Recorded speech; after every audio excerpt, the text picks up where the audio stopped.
There is a law more powerful than gravity, more immediate than magnetism, more reactive than motion, and yet almost no one is talking about it. This law isn't stored in dusty physics textbooks. It's not hidden in sacred texts. It's hidden in plain sight, in the single sentence that defines every experience you've ever had. It's embedded in the words you repeat to yourself when no one's watching. It's encoded in how you walk, how you breathe, how you treat people, and most critically, how you see yourself. This is not philosophy. This is not metaphor. This is quantum mechanics applied to you. Today, you're going to discover something that changes everything. The quantum identity law. This law explains why your world looks the way it does. Why some people seem to attract miracles while others remain stuck in patterns that never break. Why hard work, good intentions, even intelligence sometimes fall flat, while others seem to glide into their next level life. And it all comes down to this. The universe responds not to your effort, but to your identity. Before you were born, the field of possibility, the quantum fabric of everything, was already calibrated to respond to one thing, the definition you would give yourself. It didn't need your name. It didn't wait for your education or your resume. It was listening for something else entirely, your chosen state of being. And that's what this entire series is about.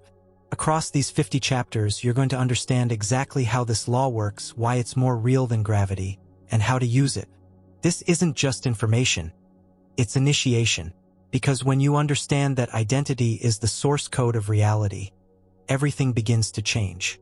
You'll understand how to consciously choose who you are, and why the very moment you do, the quantum field begins recalibrating every probability in your favor.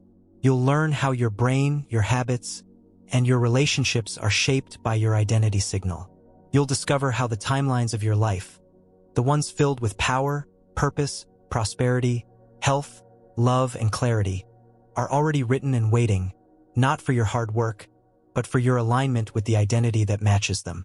You'll uncover why your current reality is not a result of your environment, but a mirror of the self-image you broadcast. And as you move forward, you'll start feeling a shift in the way the world meets you. Because you'll stop acting like a victim of chance and start becoming what you truly are, the architect of your personal universe. But none of this begins with effort. It begins with a decision, a choice to define yourself clearly, energetically, unapologetically. This is not a game of semantics. This is not positive thinking. This is quantum alignment, the mechanics behind manifestation.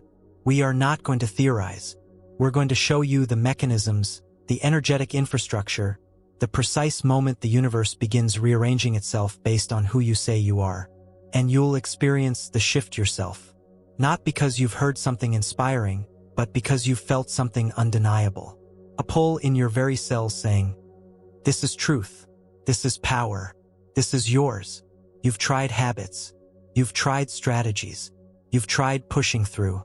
Now, you're going to learn the truth behind all transformation. You do not manifest what you desire. You do not manifest what you hope for. You manifest what you are. And in the quantum field, you are not what happened to you. You are not your current circumstances. You are not your past identity. You are exactly who you decide to be. And the universe? It's been waiting for that decision. Let's begin. You wake up. You look around. The room is the same. The mirror shows the same face. Your phone lights up with the same problems, the same inbox, the same unfinished versions of your life. And unconsciously, silently, you agree to it all. You accept it as real, as fixed, as truth. But here's the truth no one taught you. Reality is not reporting to you. It's being generated by you. Not through your thoughts, not through your actions, but through your identity, the root command your subconscious broadcasts into the quantum field every moment of every day. You don't live in a world of facts. You live in a field of frequencies. And those frequencies don't form based on desire. They form based on resonance. The world you're experiencing is not showing you what's possible.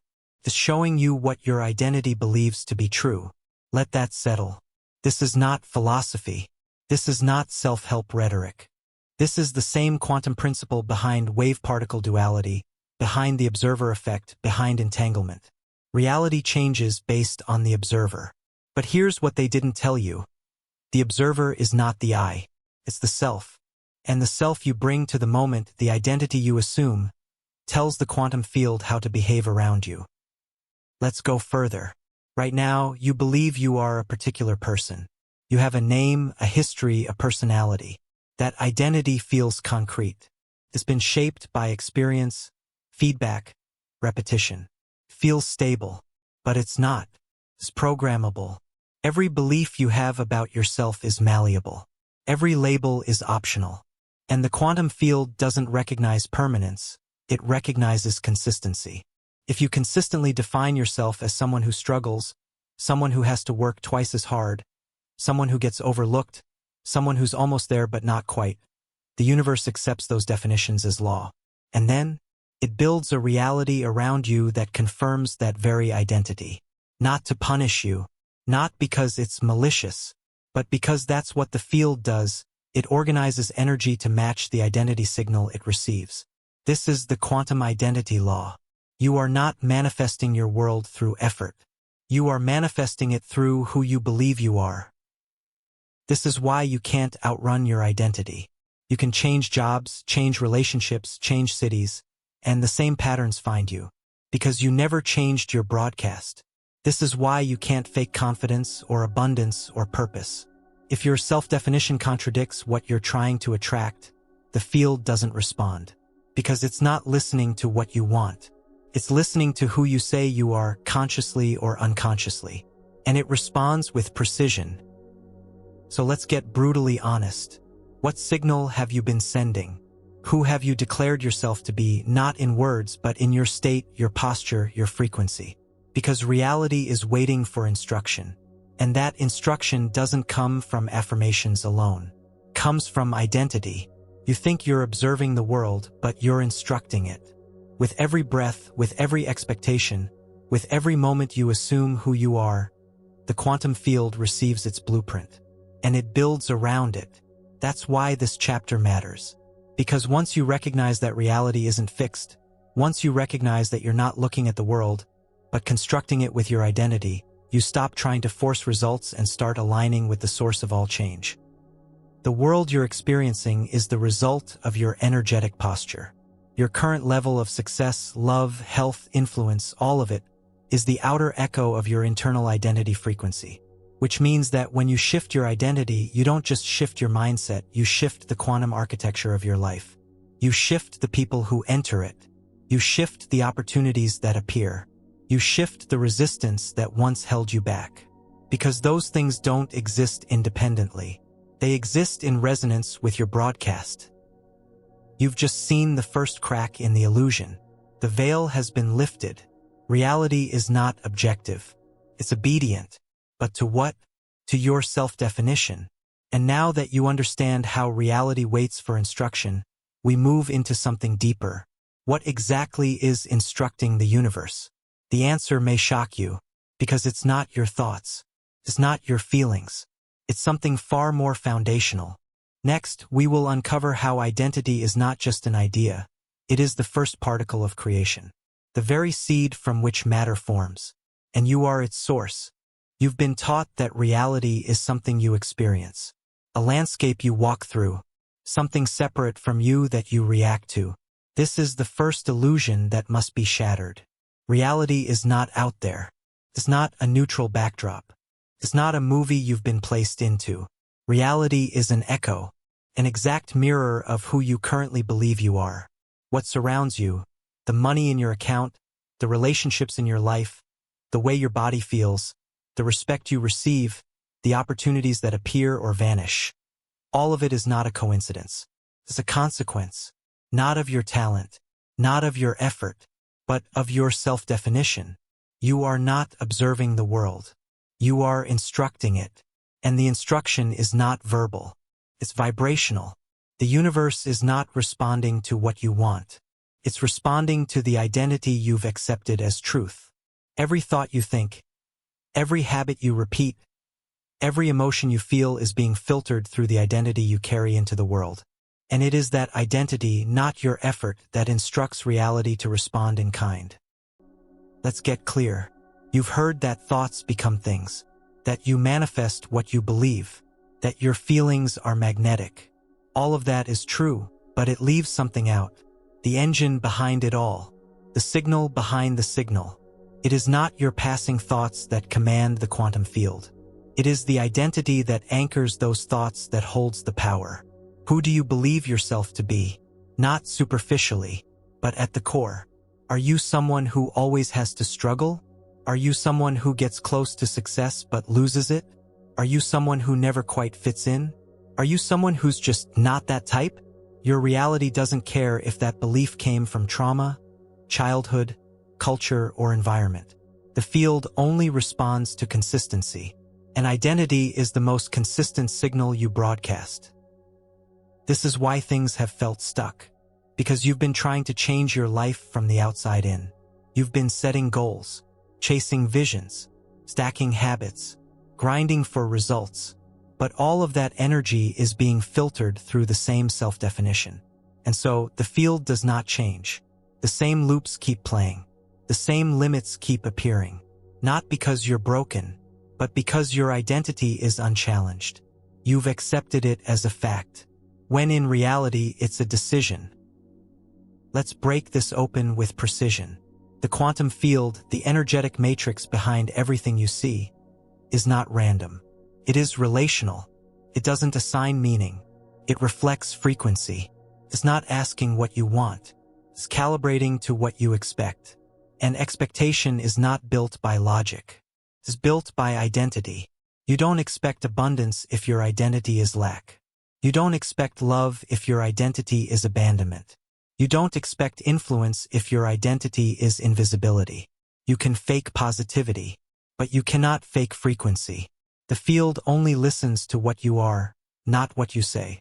This is where most manifestation teachings break down. They focus on thinking better thoughts, feeling better feelings, creating vision boards, repeating affirmations. But they skip the foundation, the who. Who is speaking the affirmation? Who is visualizing the dream? Who is saying, I am abundant? And does the field recognize that as a true broadcast or a temporary mask? You can't trick the field. You can't out-hustle identity. You either shift the root or you keep producing the same fruit. The room you're sitting in, the air you breathe, the people you attract, are not solid objects that exist outside you. They're part of an orchestrated, energetic dance that's built in real time around the signal you emit. And that signal is not your effort. It's your essence. You cannot escape this law. You can try to ignore it. You can try to distract yourself. You can even achieve a few things through willpower. But eventually, your identity catches up and reasserts itself. You'll sabotage the win, or repel the breakthrough, or circle back to the struggle. Not because you're weak, but because the universe has no choice but to match your chosen identity. You don't need to change your circumstances. You need to change your signal. You don't need to fight for attention. You need to become undeniable. You don't need to wait for proof. You need to become the cause. This is the secret, not hidden in mysticism, not locked away in ancient scrolls, but sitting in your own perception. You are not here to find yourself. You are here to decide yourself. And when you do, the field responds, instantly, not with fireworks, but with adjustments, subtle shifts, energetic recalibrations, new people, strange coincidences, unexpected clarity, all responding to the real you, the one you finally chose to broadcast. Reality is not observing you. It is obeying you. And now that you see this, now that the illusion of randomness has been shattered, we go deeper. You're about to understand something even more powerful. Identity is not just the instruction. It is the first particle of creation. The most overlooked element of manifestation isn't action. It isn't vision. It isn't even belief. It's identity. And identity isn't just an idea. It's not just psychology. It's not just a label. Identity is physics. It is the first particle in the creation of your life. Before matter forms, before circumstances arrive, before anything becomes visible, identity fires the command. The quantum field doesn't begin with light or energy. It begins with meaning. And that meaning is decided by you. You are not just a person walking through a world. You are the source code that tells reality what to assemble. And it all begins with the statement, I am. Think about it. I am is not a description. It's a declaration. It's not about facts. It's about frequency. Every time you say, I am, you're collapsing possibility into form. You're taking infinite probabilities and selecting one, the one that matches your chosen identity. And from that moment on, everything begins to organize around that choice. Not because you forced it, but because the quantum field has been instructed. Your I am is the cursor on the command line of reality, and it executes orders with zero hesitation. Let's go even deeper. In quantum physics, particles exist in a state of probability until they are observed. It's not until observation occurs that a wave becomes a particle, a possibility becomes something real. But here's the secret. Observation isn't just seeing. It's identifying. It's saying, this is who I am. That single act collapses the quantum wave into form. And the universe says, understood. You've just selected a self. And with that selection, you've also selected an outcome. This is not theory. This is not metaphor. This is how your life is built. Every choice you make flows downstream from your identity. Every pattern you live out is justified by your identity. Every breakthrough you block is rejected by your identity. You don't manifest based on what's possible. You manifest based on what your identity allows. This is why two people can be given the same opportunity, and one rises while the other self-sabotages. It's not mindset. It's identity resonance. One aligned. One didn't. One saw the opportunity as consistent with their self-definition. The other saw it as a threat to their current self-story. And the field responded accordingly. Now consider this. Every version of your life already exists in quantum possibility. The wealthy you, the loved you, the healthy you, the powerful you, they are not goals. They are identities. And they are all waiting for one thing, for you to choose them. You don't need to earn them. You don't need to struggle toward them. You need to assume them, because that assumption is the act of quantum creation. The moment you say, I am powerful, I am chosen, I am thriving, I am sovereign, the field calibrates, your biology adjusts, your posture shifts, your perception warps, not because you've faked it, but because you've activated the most creative force in existence. Identity. This is why changing habits isn't enough. This is why thinking positively isn't enough. Because unless those changes are supported by an identity-level shift, they cannot hold. Your actions will always return to match your self-definition. You can override it temporarily. You can impress others. You can push. But the universe is listening to something deeper than your performance. It's listening to your broadcast. And the broadcast begins with I am. You are not becoming anything. You are selecting what already exists. You are not growing into someone. You are activating who you are. And the very moment you do, reality begins to mutate around that decision. People change their reactions. Paths open. Obstacles vanish. Because the field no longer sees you as the version you once were. It sees you as the version you've now claimed. And that version has power. So here's the question.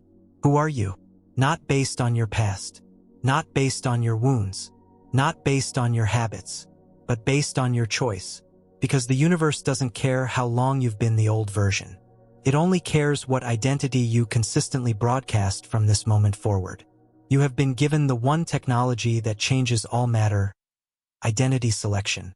And now that you know the truth, now that you see how the field bends to I am, we go further. Next, we will expose a phenomenon that turns this power into certainty. The universe doesn't wait for action, it responds to identity first. It's time to understand how outcomes are shaped before you ever lift a finger. You've been conditioned to believe that change happens through effort. That first you do something, then the universe notices. You've been told that success is earned. That your future arrives when your actions finally add up. But here's what's really happening. The universe does not wait for you to act. It responds the moment you decide who you are. The quantum field doesn't require proof. It responds to posture. Before a single physical move is made, before one strategy is executed, before the external world even shifts, the field has already recalibrated to your identity. You don't earn your future, you match it, and matching begins with a choice, not an action. Let's get specific.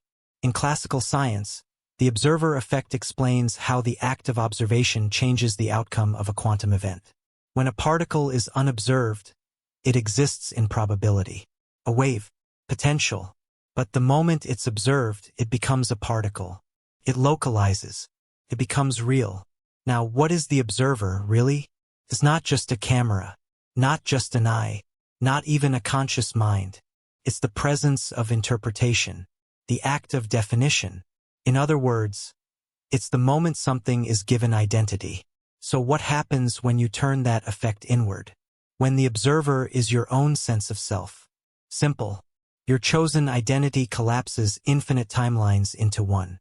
Not because of effort, but because the act of self-definition is the most powerful form of observation that exists. You are not watching the world. You are observing yourself, and the field listens to that broadcast. The moment you define who you are, your future begins responding to that signal. It doesn't wait to see your resume. It doesn't care if you've been consistent for 20 years.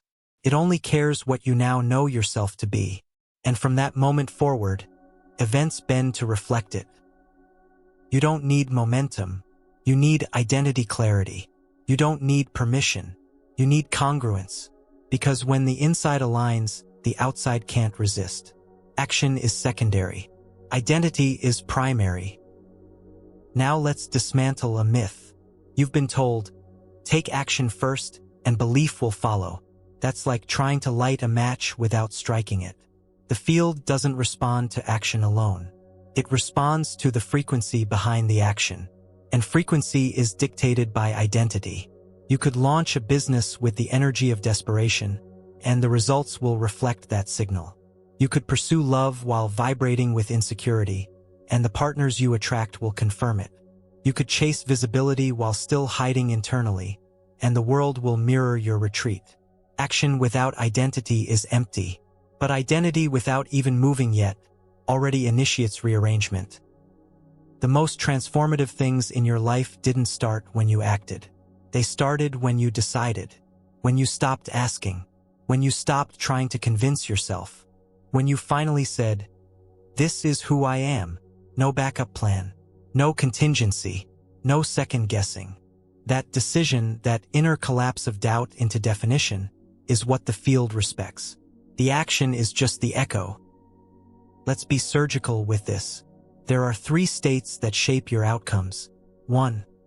The passive self waiting for evidence to justify belief. 2. The pretending self acting without internal agreement. 3. The chosen self anchored in identity whether or not there's proof. The passive self delays. The pretending self gets temporary results. But the chosen self? That's the signal the universe recognizes as authority. When you decide you are that version, the field begins to comply. Not as reward, but as resonance. Everything that comes after that decision is a continuation of the field's response. So when people say, "But how do I act like this version of me?" they're asking the wrong question. The real question is, how do I assume this version of me before I act? Because once the assumption is made, the field has no choice but to reflect it. And you'll find that action becomes obvious, easy, uncomplicated. Because now it's not an effort to earn something. It's the natural behavior of someone who already is that version. That's why some people seem to attract with ease. They aren't working harder. They're operating from a broadcast that tells the universe, there is no other option. And the field says, understood. This is why timelines shift before circumstances change. This is why you'll feel internal confirmation long before the external proof appears. And this is why some opportunities arrive only after you've stopped chasing and started declaring. You became the frequency, and then the results arrived. Not because you manipulated the world, but because you matched it. Let this become real to you. You do not manifest what you chase. You manifest what you declare yourself to be. The universe is not your judge. It is your translator. And your chosen identity is the language it listens for. You don't have to prove who you are to the world. You only need to be it so clearly that the world aligns. Stop trying to convince yourself. Start collapsing the wave. Start making identity decisions that leave no space for delay. Because the moment you do, you've already changed your reality. The action, it will follow, effortlessly. Now that you understand how the field obeys identity, not action, it's time to pierce an even deeper layer. You look in the mirror and think you're seeing truth. But it's not truth, it's feedback. You're about to see what's really behind every reflection you encounter. Next, we will expose the hidden matrix behind what you see, and reveal why your mirror has been lying to you all along. You walk past the mirror every morning. You see your face, your body, your expression. You catch glimpses of yourself in reflections, photos, videos. You think that's you. You think that what you're seeing is a direct display of who you are. It's not. The mirror is not neutral. The mirror is not honest. The mirror is filtered. What you see staring back at you is not your image. It's your signal. It's your identity, encoded into form. This changes everything. You've assumed that your reflection shows reality, that it reveals your truth. But the truth is deeper. Your mirror is showing you the current settings of your self-definition. And those settings are entirely programmable. This means what you see is not a starting point, it's a consequence. Not a baseline, but a readout. Your mirror is not displaying your face. It's displaying your frequency. Let that settle. Now that you understand how the field responds to identity, you can begin to decode why your current life looks the way it does. Because your entire reality, including the face you see, the posture you carry, the energy you transmit, is a projection. It's not a neutral image. It's identity made visible. When your identity says, "I'm overlooked," the mirror shows you tired eyes, a quiet stance, a muted tone. When your identity says, "I am powerful," the mirror shows presence, energy, stillness, gravity. The change doesn't happen in the glass. The change begins in the definition. And once the identity shifts, the mirror has no choice but to display the update. Let's go deeper. There are two mirrors you interact with every day. The physical one and the energetic one. The physical mirror is easy to find in your bathroom, your phone camera, the windows you walk by. The energetic mirror is more subtle and far more powerful. It shows up as the people you attract, the way strangers treat you, the results you consistently get, the feedback the world gives you without asking. All of it is the universe showing you yourself. You think people are judging you? They're not. They're reflecting you. You think your job is oppressing you? It's not. It's matching you. You think money is ignoring you? It's not. It's aligning with what your current self says it deserves. This isn't blame. It's precision. When you say, "Why does this keep happening?" the field replies, "Because that's who you told me you were. And until that changes, the mirror won't." Let's strip the illusion entirely. The outer world is not a cause. It is an effect. That includes your appearance, your weight, your confidence, your income, your environment, your posture, your tone of voice. These are not personal traits. These are identity outputs. You've been trained to think they define you, but they follow you. Change the input. Change the image. The mirror is lying, but not maliciously. It's not deceiving you. It's replaying your most dominant belief. And it has no choice but to comply. Now let's make this useful. You want to see something different in your reality? Do not argue with the reflection. Update the frequency. You don't try to fix a mirror by wiping it harder. You change what's in front of it. Your job is not to manipulate your external world. Your job is to recalibrate your inner posture. That's where transformation happens. That's where results begin. That's where new timelines activate. Here's the trap you've likely fallen into, and here's how to escape it. The validation loop. It goes like this. You want a new result. More income, better health, deeper love. You check your mirror, physical or energetic, and it doesn't reflect that yet. So you question yourself. You hesitate. You doubt. You lower your expectation. You re-identify with lack. And the field, ever obedient, adjusts accordingly. You've now reaffirmed the old version. And the loop continues. The solution is simple but radical. Stop asking your mirror for permission. Stop checking your reflection for confirmation. Decide who you are, then let the mirror catch up. That's how leaders are born. That's how frequency pioneers operate. That's how reality shifts. From the inside, outward. Let's apply this immediately. Right now, identify the mirrors in your life that have been reinforcing a false version of you. That voice that says, "You're not ready." That job that says, "You're replaceable." That relationship that says, "You're too much." That bank account that says, "You're limited." None of them are speaking truth. They are speaking reflection. They are echoing your last known broadcast. And if you change the broadcast, the echo changes. Not always instantly, but always eventually. Consistency always overpowers reflection. So the next time you look into a mirror and don't like what you see, remember this: you are not looking at yourself. You are looking at your past transmission. That means the moment you choose a new identity, you are already becoming someone else. Even if the mirror hasn't shown it yet, the mirror will adapt. Because it must. Because it has no choice. Because it is loyal only to identity. And now, knowing this, knowing that the mirror only reflects who you believe you are, you're ready for the most powerful 2 words you'll ever speak. 2 words that act like code, that shape matter, that bend probability. Next, we will explore why the words, "I am," are the most creative statement in the universe. It's time to learn how to speak in the native language of reality. There are 2 words that shape worlds. Not ideas, not paragraphs, not goals, just 2 words. I am. Everything that follows these 2 words becomes your personal command to the universe. But this isn't just a mantra. This is not a motivational quote. This is physics. Because these 2 words form the root of your broadcast, and the field listens to that signal as instruction. I am is not about describing your current state. I am is about declaring your identity. And in the quantum field, identity is not a description of who you've been. It's the selector of who reality must now mirror. When you say, "I am powerful," even if you don't feel powerful, you've issued an instruction. When you say, "I am valuable," even if your life hasn't shown it, the field begins recalibrating. Not because it rewards you, but because it mirrors you.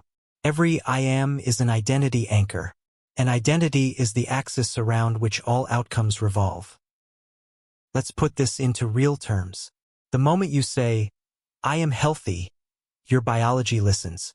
The moment you say, "I am magnetic," your field adjusts. The moment you say, "I am unstoppable," your posture shifts.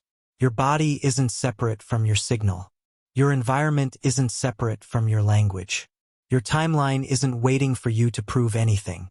It's waiting for one thing only: your consistent declaration of who you've decided to be. And that decision begins with I am. Why is it so powerful? Because I am is the collapse function. It selects from infinite possibilities and makes one of them real. It ends the debate, cancels the hesitation, pulls potential into present. Before I am, you exist in multiplicity, a wave of infinite identities, each one available. After I am, you've chosen a particle, and the field begins shaping your world around it. This isn't poetic. This is structural. You've given the universe a blueprint, and it begins construction immediately. There's a reason ancient traditions guard the power of naming. There's a reason mystics, prophets, and sages warned of speaking I am in vain. Because these 2 words are not casual. They are catalytic. They are the starting point of form. Now let's go further. You've likely been using I am unconsciously. You say, "I am tired. I am overwhelmed. I am anxious. I am just not that person. And you wonder why the field continues reflecting exhaustion, chaos, disempowerment. It's not a mystery. You've been reinforcing an outdated self, and the universe is just playing along. So here's the upgrade. Stop using I am to report your current mood. Start using I am to install your desired identity. I am focused. I am aligned. I am trusted. I am financially secure. I am a creative force. You don't say it because it's already true. You say it because it makes it true. This is not lying. This is commanding. This is how creators operate. They don't wait for evidence to declare who they are. They declare it and let reality organize itself around that clarity. Let's make this tactical. Right now, create a list of the old I am statements you've been reinforcing. Cross out every one that no longer serves your timeline. Then write replacements not as affirmations but as identity anchors. Not, I hope to be confident. I want to be successful. I'm trying to grow. Instead, I am confident. I am success. I am evolution. Let it feel radical. Let it feel unreasonable. That's when you know it's working. Because I am doesn't report the past. It selects the future. The power of I am is that it requires nothing else. Not permission. Not waiting. Not results. Just a firm, consistent signal. And the field does what it always does. It mirrors. Not based on your hopes, but based on your chosen identity. This is why you must become aware of your casual language. Because every casual I am is a creative act. Are you reinforcing the old self? Or authorizing the new one? There is no neutrality. Every I am builds. Every I am installs.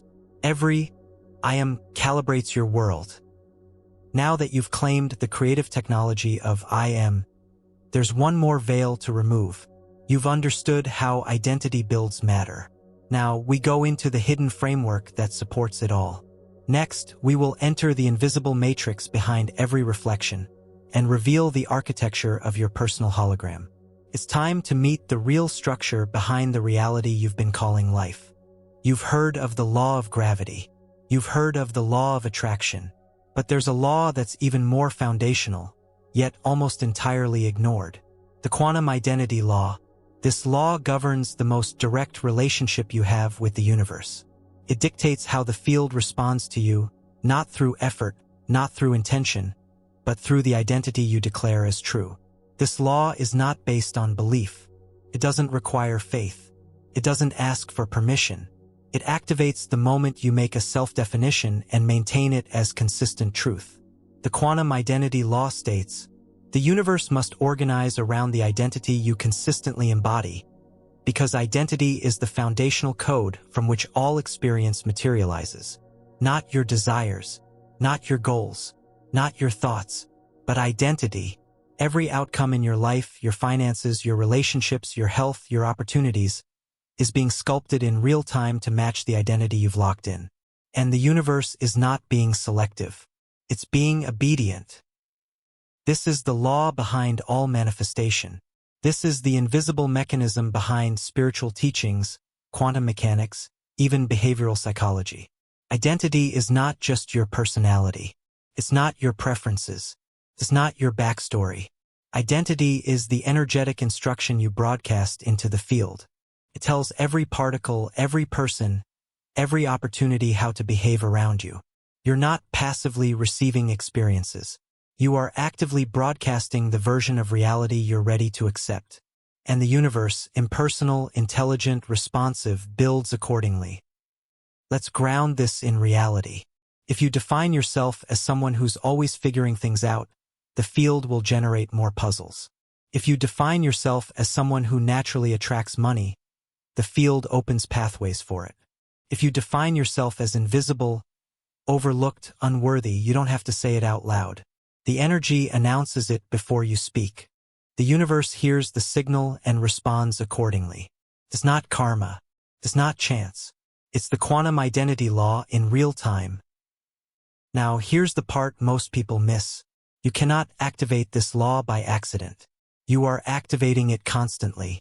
Every moment you are in relationship with the field. Every moment you are either broadcasting from an old identity or choosing a new one. And whether you're aware of it or not, the universe is listening. This is not a passive dynamic. It is live, interactive, and feedback-driven. The field is scanning your energy in real time, asking one question only: who are you now? And when it gets the answer, your consistent subconscious declaration, it begins to rearrange the architecture of your life to match. Not gradually, immediately. You may not see the effects right away, but they begin instantly. New timelines begin forming. Old timelines dissolve. People shift. Ideas ignite. Resistance either increases or disappears, all depending on whether your new identity is consistent, contradictory, or incomplete. This is the physics of self-declaration. And now that you know the law exists, you no longer have the illusion of randomness. You cannot blame circumstance when you've been sending the same energetic instruction for years. You cannot call yourself unlucky when your identity says, "Things never work out for me." You cannot hope for abundance while broadcasting scarcity with every belief. The quantum identity law doesn't punish. It doesn't judge. It doesn't correct. It mirrors. Here's the power in this truth. You don't need to force change. You don't need to control the world. You don't even need to understand the mechanics fully. You need only to choose who you are and maintain that signal with full conviction. Because when identity is locked in, the field must obey. You say, "I am someone who commands respect," and the room feels it before you speak. You say, "I am someone who creates wealth with ease," and pathways begin showing up. You say, "I am chosen," and people start choosing you, not because they're different, but because you are. This is why manifestation is not magic. It's not superstition. It's not New Age illusion. It's quantum alignment. The moment you broadcast a new identity and sustain it, the universe shifts accordingly. Not in one dramatic scene, but in layered, interlinked responses. A conversation that feels different. A sudden inspiration. A resistance that vanishes.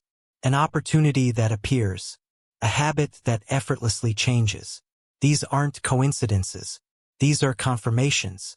The field is recalibrating to your chosen self. Let's make this clear. The quantum identity law operates regardless of awareness. If you don't know it exists, it still shapes your world. If you misuse it, you still get results, just not the ones you want. That's why you must become intentional. Every declaration you make about your intelligence, your luck, your future, your attractiveness, your worth, is not just emotional. It's instructional. And the field receives it all as code. So ask yourself, what identity have I been reinforcing, even unconsciously? What patterns in my life are simply mirrors of old self-definitions? What outcomes have I normalized, even if I hate them? Because those are the places the quantum identity law has been faithfully obeying your last known signal. And if you want something new, the answer is not out there. It's in your broadcast. Change the self. Change the signal. Change the structure of reality. This is the invitation now. Stop wishing. Stop waiting. Stop treating your identity like a reaction. You are not your past. You are not your story. You are not your environment. You are the frequency you decide to transmit now. And the field? It's not resisting. It's listening. And now that the law is named, now that the physics are clear, we're ready for something even more profound. Next, we will explore the secret truth behind your infinite potential. You are already connected to every version of yourself. It's time to understand the quantum entanglement of identity. There is not one version of you. There are infinite versions. All real, all possible, all active in the quantum field. And you are connected to all of them. This is not poetic. This is physics. In quantum mechanics, there's a phenomenon called entanglement, a mysterious connection between particles where a change in one instantly affects the other regardless of distance. Now imagine this. Every possible version of you, the rich one, the healed one, the powerful one, the invisible one, the rejected one, exists in the quantum field as an entangled identity. And the version you currently experience is the one you've synced with. That's it. You haven't earned it. You haven't been assigned it by fate. You've tuned into it by the identity you hold as true. You don't need to create your highest self from scratch. You need to link to it, because it already exists, and it's already entangled with you. Let's say that again. You are already connected to your wealthiest self. You are already connected to your most magnetic self. You are already connected to your most confident self. You are already connected to your most expansive, loving, brilliant, healthy version. You don't need to find them. You need to attune to them. The entanglement is already active. The field is waiting for you to decide which version to sync with. And you sync through identity. Think of it this way. You're a radio. The station you hear depends on the frequency you tune into. You don't create the song. You just select it. And once the dial is locked onto the right frequency, the music flows effortlessly. You're not chasing your higher self. You're tuning into them. You're not chasing success. You're choosing the frequency where success is normal. You're not building confidence. You're syncing with the version of you where confidence is a baseline. This is the technology of entanglement, and it lives inside your identity. Now let's make it real. When you start thinking and acting from your chosen identity, even before the results show up, you are initiating quantum sync. Your body changes. Your habits align. Your thoughts shift. Your responses update. Not because you forced it, but because you locked onto a new version. You feel different and people respond. Not because they've changed, but because you changed channels. That's the quantum mechanism at work. The field is simply showing you the results of your latest sync. So here's the truth. You are not becoming anything. You are tuning. And tuning is choice. Each moment you think, feel, and act from a certain identity, you strengthen the signal. You're feeding the frequency. You're anchoring the new version. You're making the entangled connection stronger, until the old self can no longer maintain its grip. And when the shift completes, the new timeline stabilizes. The results begin to reflect the new resonance. The world responds as if you've always been that person, because in that timeline you always have. This is not magic. It's entanglement. It's identity physics. And it places full power in your hands. You don't need to chase your future self. You need to recognize that your future self has already been pulling you forward, waiting for you to match their broadcast. Every intuitive pull, every spark of inspiration, every moment of "this doesn't feel like me anymore" is a message from the version of you already aligned to your next level timeline. You're already connected. The question is, will you sync? Now, with this truth exposed, we're ready for the next revelation. You've seen that all versions of you exist. But why are you still stuck in the same one? Next, we will expose the mechanics of why your desired life hasn't yet materialized, and reveal the hidden reason behind the identity collapse. It's time to see what blocks your signal and how to override it instantly. You've learned that the universe responds to identity. You've seen that your future self already exists, entangled in the quantum field, waiting for your synchronization. So why, if all this is true, aren't you already living the life you desire? Why does change feel inconsistent? Why do manifestations appear to tease you, showing up halfway, then dissolving back into the background? Here's the answer. The identity never locked. The signal collapsed too soon, too often, or too weakly. And because the identity didn't stabilize, the quantum field couldn't finalize the shift. This isn't failure. It's mechanics. Let's break it wide open. First, understand the structure. Every new reality you desire exists as a fully formed timeline. That timeline is accessed through the identity that naturally lives there. When you adopt that identity, fully, clearly, consistently, you begin syncing with that timeline. But here's the catch. That sync is delicate. It requires stabilization. If you activate the identity but then fall back into your old self-definition, the signal collapses. It's like downloading a new operating system but aborting it at 90%. The installation never completes, and the system reboots into the old settings. This is the identity collapse. It's not about willpower. It's about frequency instability. Your signal was interrupted by doubt, habit, memory, or environment, and the field took that as your final answer. You said, "I am powerful. but 20 minutes later you said, "I'm not sure this will work." The field said, "Ah, you changed your instruction," and it responded accordingly. You're not being punished. You're being mirrored. Your experience is not broken. It's precise. This is the reason your manifestations don't land. Not because you're unworthy, not because you're blocked, but because your identity keeps reverting to the default. Your energetic posture can't hold the weight of the new timeline because you haven't stabilized the signal long enough for the field to finalize its shift. Let's go deeper. The identity collapse can happen in micro-moments. Tiny, almost invisible slips back into the old self. These moments create distortions in your signal. A flash of comparison. A second of, "That's just not me." A silent internal narrative that whispers, "People like me don't win." And even though your intention was pure, your field picked up the contradiction. You think the field isn't that sensitive? It's listening to your dominant state, not your occasional spike of clarity. If you embody a new identity for 5 minutes and then revert for the rest of the day, the field builds based on the average, not the exception. This is not cruelty. This is intelligence.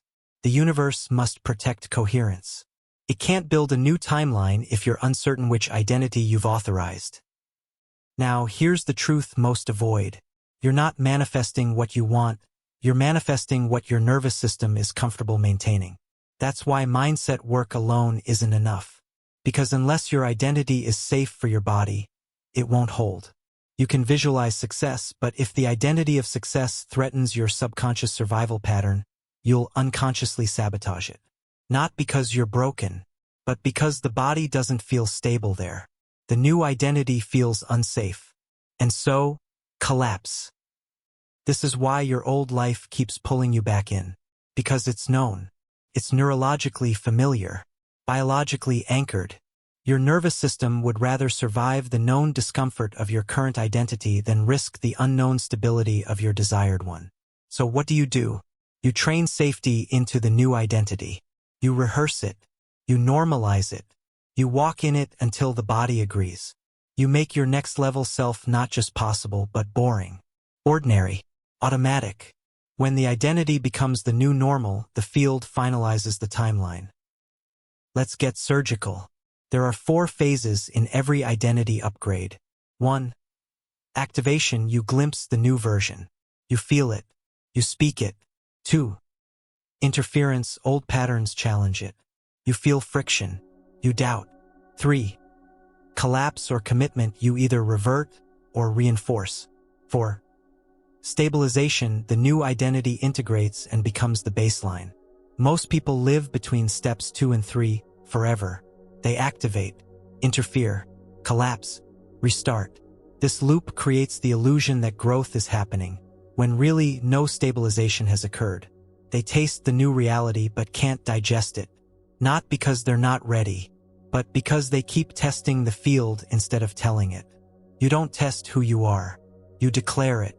And that declaration has to be consistent, not just loud. This is why affirmations fall flat for many.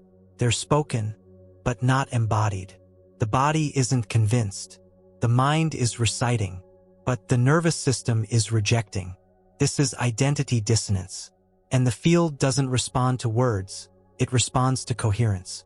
If your vibration is, "I am still unsure," the field hears that louder than your affirmation of power. So here's the fix.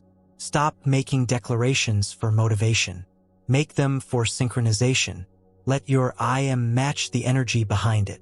Speak it, walk it, think it, act it, react from it. Not sometimes, but as your new default. That's how you bypass collapse and enter stabilization. And what happens when you stabilize? Reality begins to reconfigure. The old loops stop repeating. The old triggers lose power. New options appear. And the field locks in your new position. Not as a test, but as a truth. Because now, your identity is no longer a hope. It's a transmission. And the universe organizes around the transmission. Always. So, if you've been stuck in the same patterns, if your growth has been inconsistent, if your progress always resets at the edge of breakthrough, it's not your vision that needs adjusting. It's your identity that needs locking. The moment you stop collapsing back, the shift completes. The moment you hold the line, the timeline hardens. And reality begins following the new blueprint. Because now the field has your final answer. And that answer is the chosen you. Next, we will break open the precise moment where all this begins, when the identity locks in and the field gets to work. It's time to understand the exact moment the universe starts building around you. There is a moment silent, clear, unmistakable, when the field begins to shift. Not after months of discipline. Not after you've proven your worth. Not after you've earned your way there. The shift begins the instant you decide. Not mentally, not casually, but fully. Because decision, not time, not work, not intention, is the activation point of transformation. The moment you make a pure, unshakable decision about who you are, the field starts building your world to match. This is the law. Unbendable, immediate, precise. Let's be clear. Decision is not preference. Decision is not desire. Decision is not hoping things change. Decision is the full energetic convergence of choice, identity, and expectation. Sounds like this: I'm no longer that person. I don't need another sign. There's no going back. And when you hit that state, the frequency coming off of you becomes a command, not a request. That's when the quantum field begins its work. But how do you know you've made the decision? You stop bargaining. You stop negotiating. You stop waiting for consensus. There's no room left for maybe. Because decision isn't something you explain. It's something you become. And in the moment of becoming, the universe reads your signal as truth. No external proof is required. Because the internal broadcast now says, "This is who I am." And the field obeys. Let's get tactical. Decision isn't dramatic. It's subtle but seismic. It happens in a single breath. A click, a shift, posture. No more noise. No more back and forth. You just know. And your energy says so without apology. Your tone changes. Your choices streamline. Your actions sharpen. People feel it. Circumstances bend. Old patterns dissolve. Not because you forced anything, but because the field felt the broadcast. And that broadcast, it is decision embodied. You've been told that manifestation is a long game, that you need to repeat, rehearse, and grind for alignment. But the reality is this: alignment happens at the speed of decision. Once identity becomes stable, everything else begins reordering around it. You don't need to force the outcome. You just need to hold the signal. And the signal? It gets encoded the moment you choose. This is who I am now. This is why it's not your effort that builds your future. It's your clarity. Because clarity eliminates distortion. Clarity shortens timelines. Clarity pierces confusion. And when your clarity is rooted in decision, your reality becomes undeniable. The field no longer has to guess who you are. It receives your instruction and begins executing. This is the mechanism behind timeline jumps. One identity ends. Another takes over. Reality responds quickly, efficiently, geometrically. This is why some people seem to change overnight. It's not because they found a hack. It's because they finally decided and held it without flinching. So here's the invitation. Stop asking what to do next. Start asking, who am I now? Without hesitation, without explanation, without fallback. And once that answer is true, don't touch it. Don't dilute it. Don't explain it. Don't revisit it. Let the field do its job. Because once your decision is locked, your destination becomes non-negotiable. And the universe must now organize itself around the version of you that gave the command. And now that you understand the raw power of decision, now that you know when the field begins its work, you're ready for the next step. Next, we will reveal how your identity isn't just energetic. It's a constant frequency that your world is already reading. It's time to measure your broadcast. You may think identity is invisible, that it lives quietly in your mind, hidden behind your words, separate from the world around you. But that's not true. Identity is not just an idea. is not a silent belief. It is an energetic frequency, one that is measurable, transmittable, and reactive. And you are broadcasting it every second, without pause, without exception, without needing to say a word. This frequency is not what you hope for. It's not what you aspire to. It's not your affirmations or your desires. It's who you actually believe yourself to be. And it's more honest than your thoughts, more revealing than your language, and far more magnetic than your plans. Your frequency announces who you are to the universe. And everything around you, people, opportunities, events, organizes in response to that signal. This isn't metaphor. This is how the field reads you. Let's break this open with clarity. Right now, your life is not responding to your intentions. It's responding to your identity frequency. And that frequency is not subtle. It's precise. It's coming through your posture, your tone, your micro-expressions, your nervous system, your energetic posture in rooms, conversations, and moments of silence. Comes through how you receive compliments, how you expect people to treat you, how you negotiate, how you walk into new spaces, how you speak to yourself when no one is listening. It is a real signal, and that signal is being heard constantly by the quantum field. You are always being read, not by people, by reality itself. Let's put it this way. You can't fake your frequency. You can speak with perfect confidence. But if your frequency says, "I doubt myself," the field will reflect hesitation. You can dress like success. But if your frequency says, "I'm not allowed," the world won't mirror wealth. You can rehearse every self-help phrase. But if your frequency still says, "I'm unsafe being seen," you'll continue to feel invisible. Because reality isn't responding to your performance. It's responding to your energetic truth. Now, here's the most important insight. Your frequency doesn't care what you say, it broadcasts what you expect. Not what you desire, what you expect. If you expect to be ignored, you will be. If you expect to be valued, you will be. If you expect rejection, it arrives. If you expect respect, it precedes you. Expectation is the energetic blueprint that identity projects. And that expectation becomes your frequency, the invisible contract you sign with the field. This is why identity work must come before strategy. Because no matter how powerful your plan, if your frequency says, "I don't belong here," the doors will stay closed. And no matter how many affirmations you repeat, if your frequency says, "I don't deserve this," the field will block what you think you've called in. But the reverse is also true. When your frequency is clean, when your identity is aligned with the outcome you desire, reality softens. Opportunities accelerate. People respond without understanding why. It's not magic. It's matching. You broadcast. The field echoes. So how do you know what you're broadcasting? Look around.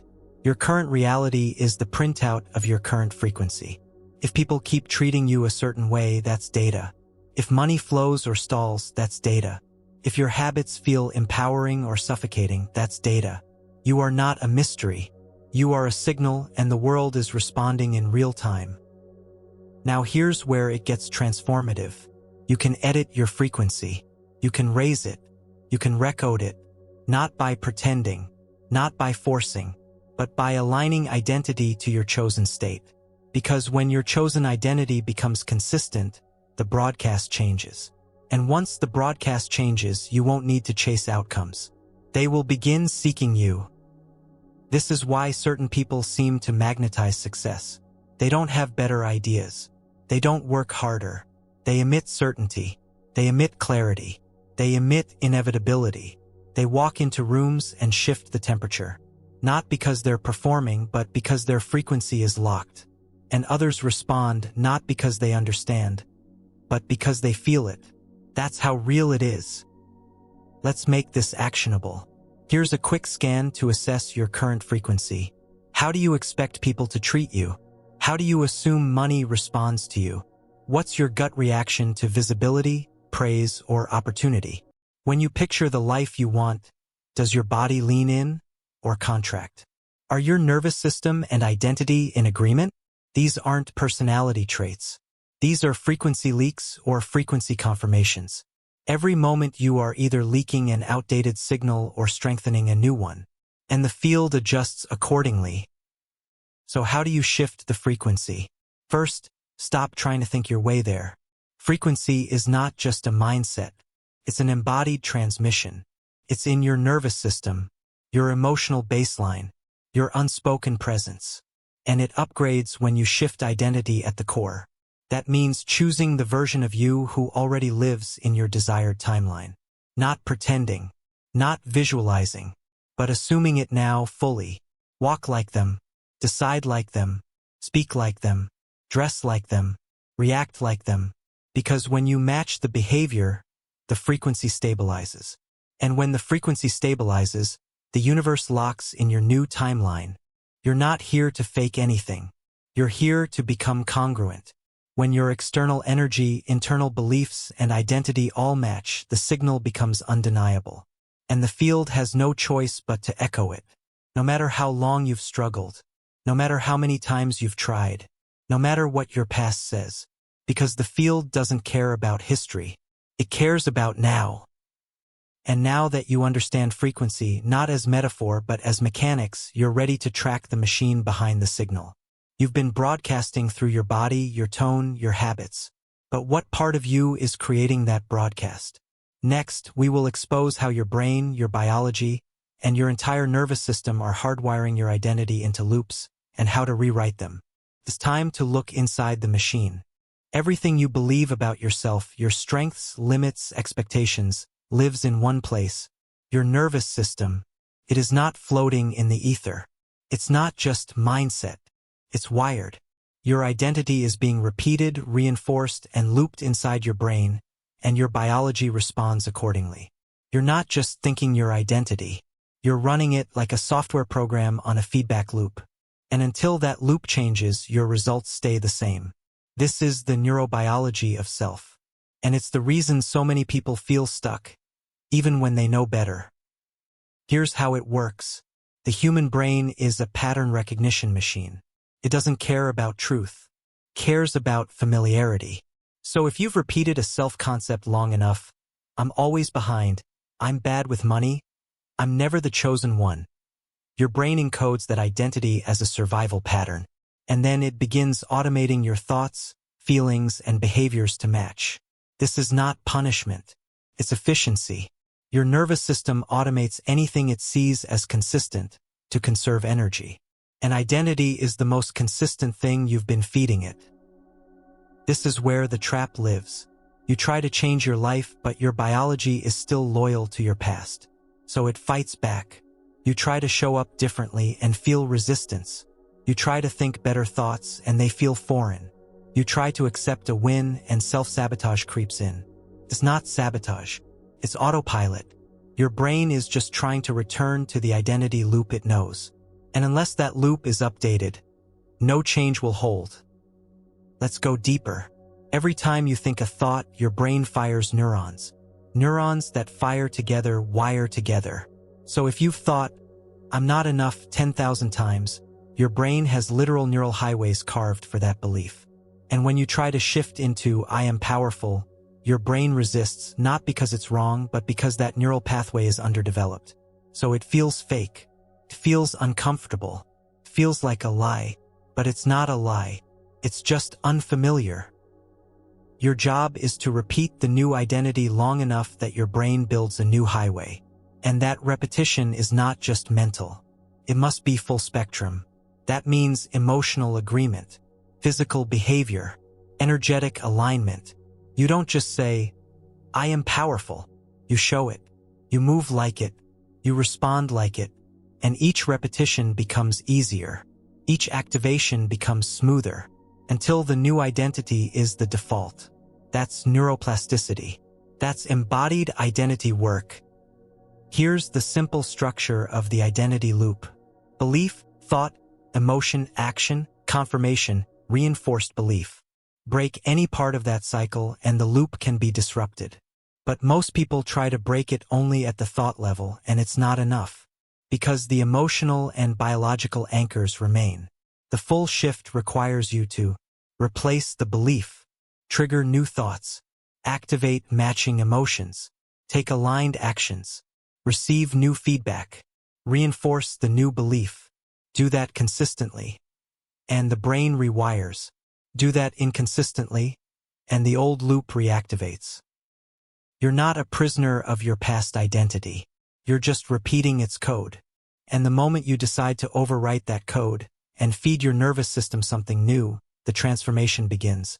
Not because you're pretending, but because you're finally teaching your body who you actually are. And once the body agrees, the field follows. Because the signal becomes real. Because the broadcast stabilizes. Because the identity becomes embodied. You've seen your identity from the quantum view. Now, you've seen it from the biological view. Next, we'll expose the trap that keeps most people recycling their old self, even when they've glimpsed the new one. Next, we will reveal how familiar identity creates loops that block new realities, and how to break that glass wall permanently. You've heard it before. You are your habits. But here's the truth that goes deeper than behavior, deeper than productivity routines, and deeper than morning rituals. You are not just your habits. You are the habit of being yourself.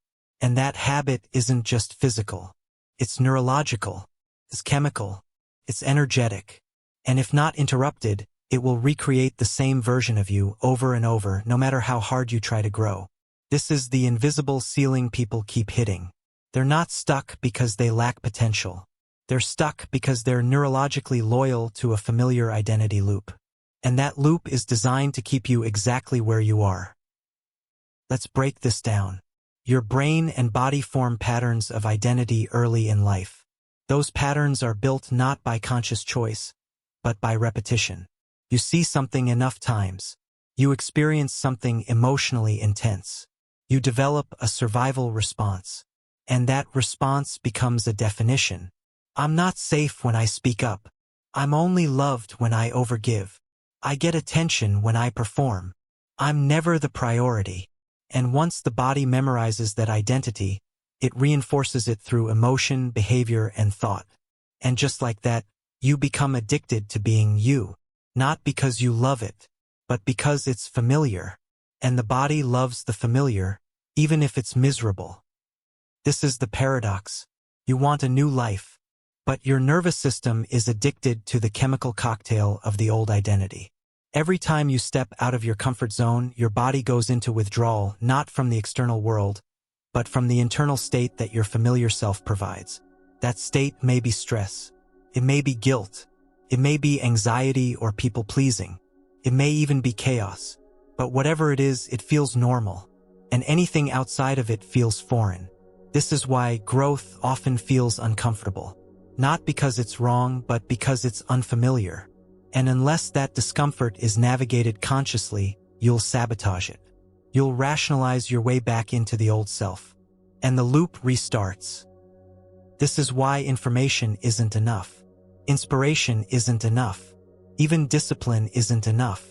Because if your body still associates your old identity with safety, you will default back to it no matter how many affirmations you write. To truly break the habit of being you must make a deeper shift. A shift in what your nervous system associates with safety. You must retrain your body to feel safe being your future self.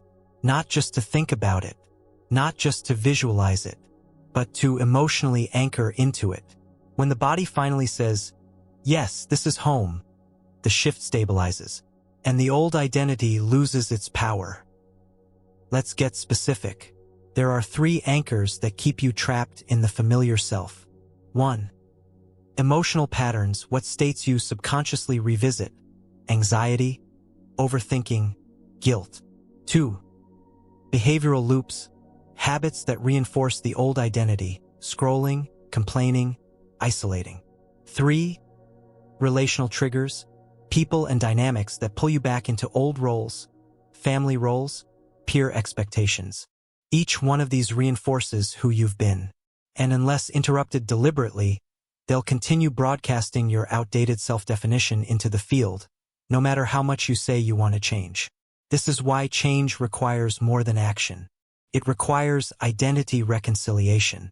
You must choose, do I want to be who I've always been, or who I've always been becoming. Because you can't carry the old self into the new timeline. You must leave behind the emotional addiction to struggle, to uncertainty, to being the one who's still figuring it out. That identity has served you, has protected you, it helped you survive, but it cannot help you rise. Here's the most confronting part. The identity you're loyal to right now may be the very thing blocking the manifestations you've been trying to call in. Not because you're doing something wrong, but because the field sees your current identity and says, this version isn't compatible with the timeline you're asking for. And so it pauses, it delays, protects coherence. Not out of punishment, out of energetic integrity. The field cannot and will not violate your dominant broadcast. It honors what you claim, not what you wish. So how do you break the loop? By introducing a new emotional baseline into your body and making that your new normal. That means you rehearse the feeling of your future identity, not just the thought. You normalize the vibration of stability. You condition the nervous system to trust visibility. You create safety in peace instead of chaos. You let receiving feel familiar, not foreign. And over time, your brain begins rewiring. The emotional addiction to struggle begins dissolving. And a new self, one that's compatible with your highest reality, becomes the norm. Here's a powerful way to begin. Ask yourself, what emotional states feel like home to me, even if they're painful? What behaviors feel automatic but misaligned? What relationships keep me in an outdated role? Then ask, what states would feel like stretch to my nervous system but would match my desired future? When you begin living in those stretch states consistently, the old self loses gravity, and the new self becomes anchored. You've been loyal to your familiar self long enough. Now it's time to disrupt the loop. To train your nervous system to recognize the new you as safe, to normalize expansion, to choose a new baseline, because the version of you that creates a different reality is not found, it's stabilized. And stabilization starts with releasing the identity you've outgrown. And now that you've seen how loops keep you locked into your past, it's time to flip the script completely. You are not a fixed identity waiting to grow. Next, we will reveal how you are all versions of yourself simultaneously, and how to choose the one reality that collapses into form. You've been taught to think of yourself as a single, continuous person, moving forward in time, growing, evolving. But quantum reality tells a different story. You are not one identity, evolving linearly. You are many identities, coexisting simultaneously in possibility. You are a superposition. A field of potential versions of yourself, all available, all active, all accessible, until you choose one, and that choice collapses the wave into reality. Not someday, immediately. Let's unpack this. In quantum physics, a particle exists in all possible states at once, until it is observed. That's called superposition. The moment it is measured, observed, or defined, the wave function collapses, and one version becomes real. The others don't disappear, they simply go unselected. You function the same way. Right now, there is a version of you who is wealthy, one who is respected, one who is deeply fulfilled, one who is sick, lost, disempowered, one who is wildly successful, at peace, influential. All these versions are you, sitting in superposition, waiting to be observed. And the moment you define yourself, the field collapses to match. That's when the new reality begins to crystallize. Not because you achieved it, because you chose it. This changes everything. You are not becoming your best self. You are selecting them. And the selection is made through identity. When you say, this is who I am now, without waiting for external confirmation, you collapse all other versions and stabilize one. You don't earn it. You anchor it. You don't wait for proof. You become the proof. This is not wishful thinking. It is how quantum systems behave. And you are one. Let's get real. You've already experienced this. Every time you made a real decision, not a preference, not a trial, but a decision, you felt the shift. You stopped being the version of you who tolerates mistreatment. You stopped being the version who stayed small. You became someone new, Not gradually, but instantly. Everything else, your thoughts, behaviors, environment, simply aligned around that choice. That's what identity collapse looks like. That's what superposition ending feels like. One version becomes your new default, and the field organizes accordingly. But here's the trap. Most people don't realize they have this power. They think they must change, evolve, earn, or grow into the new self. So they hesitate. They observe themselves too long. And in doing so, they maintain the wave, the ambiguity, the lack of collapse. They think they're preparing, but really they're just undecided. And the field doesn't move on indecision. It waits for clarity. So here's the truth. You are not on a path. You are standing in a multidimensional field, surrounded by versions of you waiting to be chosen. You are not chasing a future. You are tuning into one identity out of many. And when you lock into that version, everything else aligns. Your energy, your habits, your language, your posture, your environment, your opportunities. All of it begins reshaping to reflect the identity you selected. Because that's the law of superposition collapse. And identity is the observer. So stop asking if it's possible. Start asking, which version of me am I ready to lock in? Stop trying to improve the version you no longer want. Let it dissolve, and declare a new self, clearly, consistently, decisively. Because when you do, the quantum field stops flickering. It focuses, it stabilizes, it builds. And now that you've seen the infinite versions of yourself that already exist, and the mechanism that selects them, you're ready for a truth even more confronting. Next, we will reveal why choosing identity is not delusion. It's physics. And you'll see exactly why your next declaration doesn't need permission, only precision. You've been taught that identity should be honest, that it should reflect your current situation, your past experiences, or your present reality. You've been taught that saying, I am successful when you don't feel successful is pretending. That saying, I am confident when your body trembles is a lie. That declaring, I am powerful before you have proof is delusion. You've been taught wrong. Choosing identity ahead of evidence is not deception. It is physics. It is the law of cause and effect, not in reverse but in truth, because in the quantum field, cause does not follow evidence. Cause is identity, and the universe does not wait for you to earn it. It only needs you to authorize it. Let's begin here. There's a fundamental error most people make when trying to shift their lives. They believe they must wait until the outer world gives them permission to declare who they are. So they say, I'll feel confident once I start seeing results. I'll feel worthy once I'm in a loving relationship. I'll call myself successful once my income proves it. But this approach is backward. In the quantum field, reality does not precede identity. Identity precedes reality. And every time you wait for external proof, you postpone the collapse of the timeline that holds the results you desire. Because the field doesn't create results to convince you, it creates results to match you. And if your frequency says, I'm still undecided, then the quantum mirror has nothing to reflect but ambiguity. Now let's get scientific. The field of quantum possibility is a probability cloud, infinite versions of reality coexisting simultaneously. Every version of you already exists. The you who is abundant, the you who is loved, the you who is powerful, aligned, seen, healthy, and fulfilled. These aren't hypotheticals. These are real configurations of energy waiting for selection. And the selector? It's not your resume. It's not your track record. It's not your past behavior. It's your identity. So when you say, I am this version now, and hold that choice as real, you're not pretending. You're engaging the field's selection mechanism. You're choosing which particle form to collapse from the wave of infinite self-possibilities. That's not wishful thinking. That's wave function mathematics. That's physics.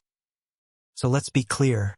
When you say, I am abundant, you're not lying if your bank account disagrees. You're transmitting a new instruction to the field. You're selecting a new signal for reality to mirror. You're acting from the cause, not waiting for the effect. The lie is in waiting to feel qualified. The lie is in letting your current conditions define your permanent identity. Your past is not your authority. Your circumstances are not your validators. The field doesn't care who you were yesterday. It cares who you are choosing to be right now, and whether that choice is consistent. This is why so many people self-sabotage during their growth process. They step into a new self but feel like imposters because they don't yet see the evidence. They retreat thinking they were being fake. But they weren't being fake. They were being early. The evidence comes after the identity holds. It always has. It always will.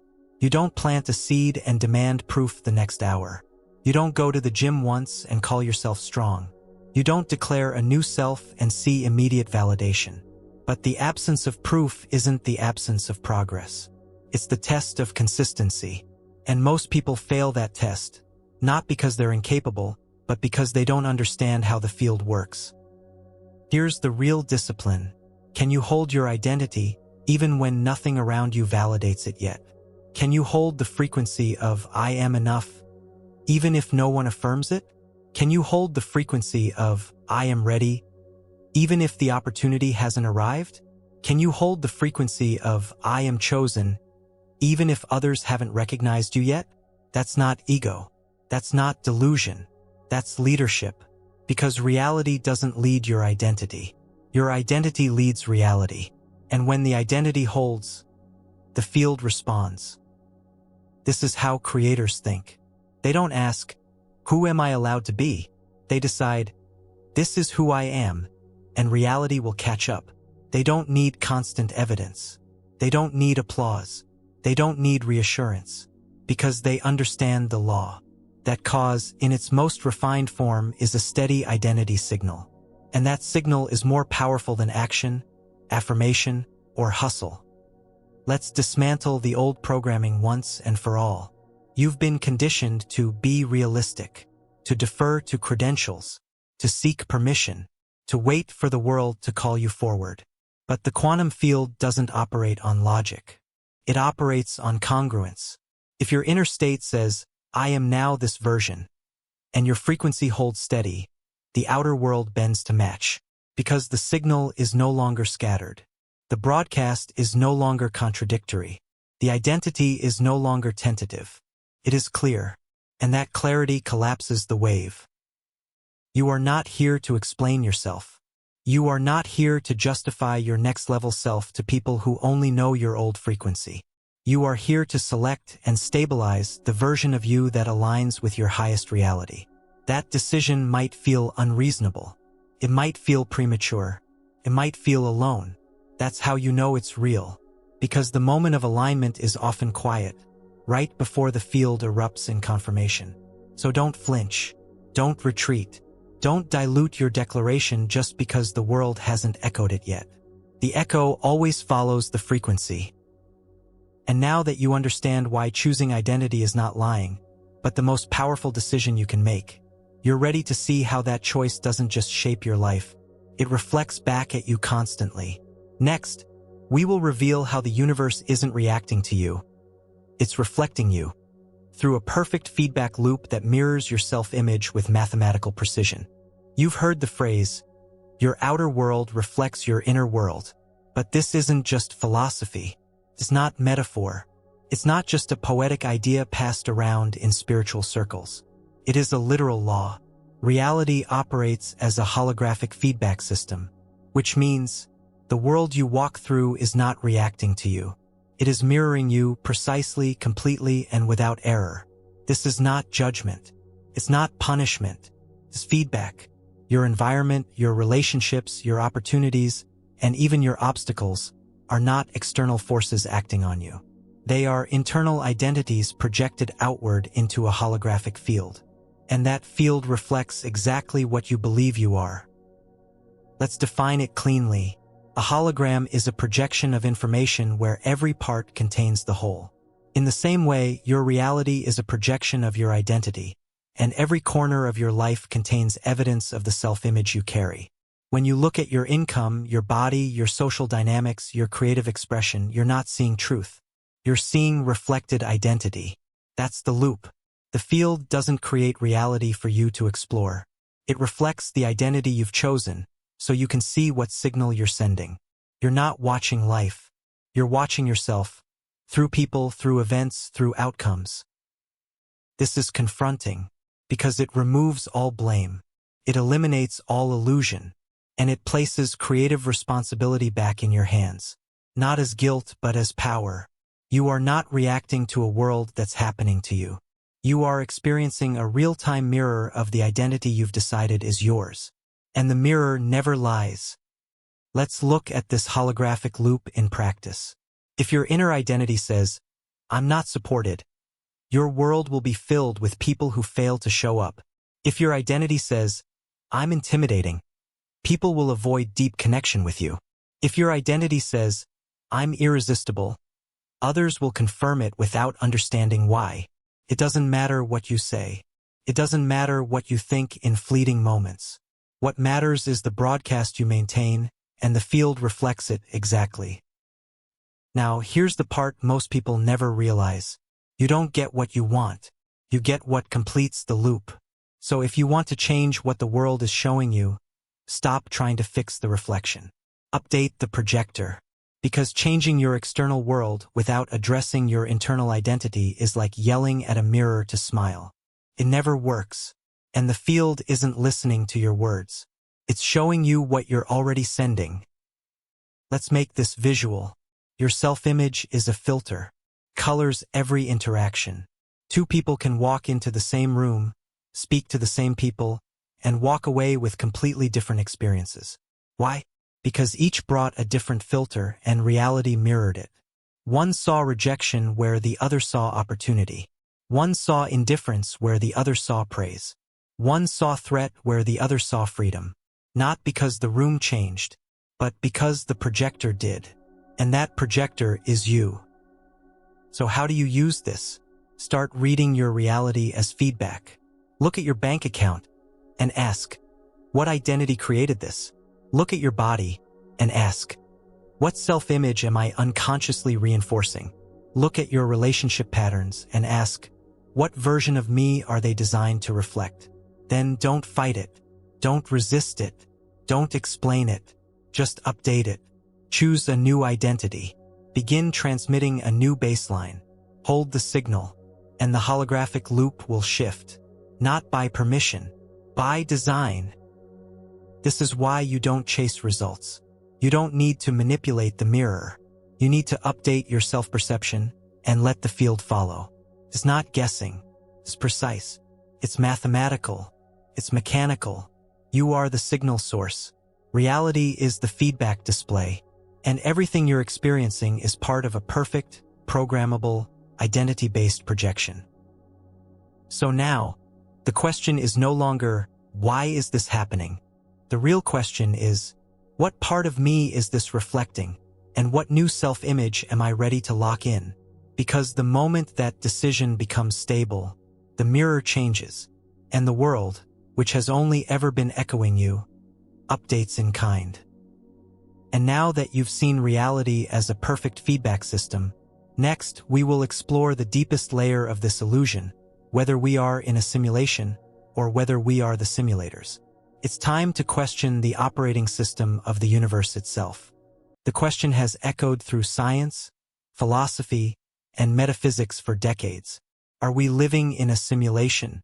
The hypothesis has gained traction in mainstream science, fueled by the observation that reality behaves more like an information processing system than a purely physical universe. Particles behave differently when observed.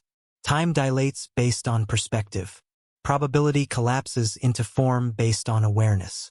But the debate over whether reality is simulated misses the more important truth. Even if this is a simulation, you're feeding the code. Whether constructed, projected, or emergent, the operating system of your life runs on inputs. And the most dominant input? Your identity. Your self-definition isn't just a feeling. It's not just a self-concept. It's the command line input to whatever reality engine you're currently living inside. You're not walking through a static world. You're interfacing with a dynamic reality system, and the control panel is within you. You've been told that your circumstances define your experience.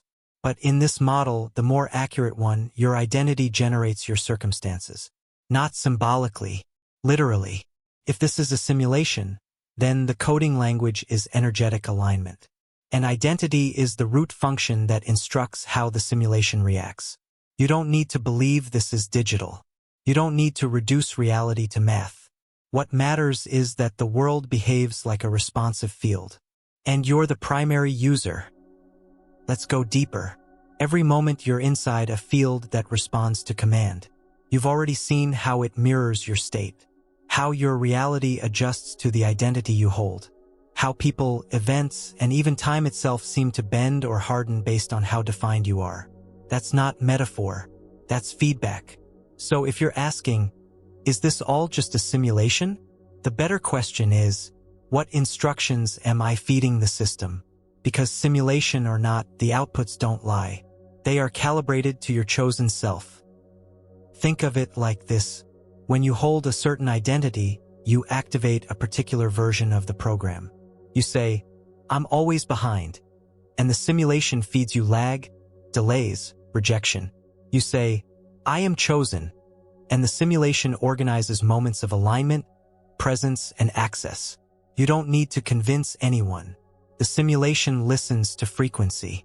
And it only knows one language, the emotional, behavioral, and energetic consistency of your chosen identity. Now here's what makes this real, not just theoretical. When you begin to shift identity, the simulation feels it. New characters appear, old ones exit, opportunities emerge from nowhere, synchronicities accelerate.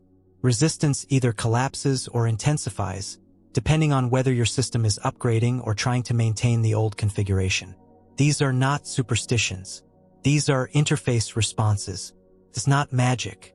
It's interaction.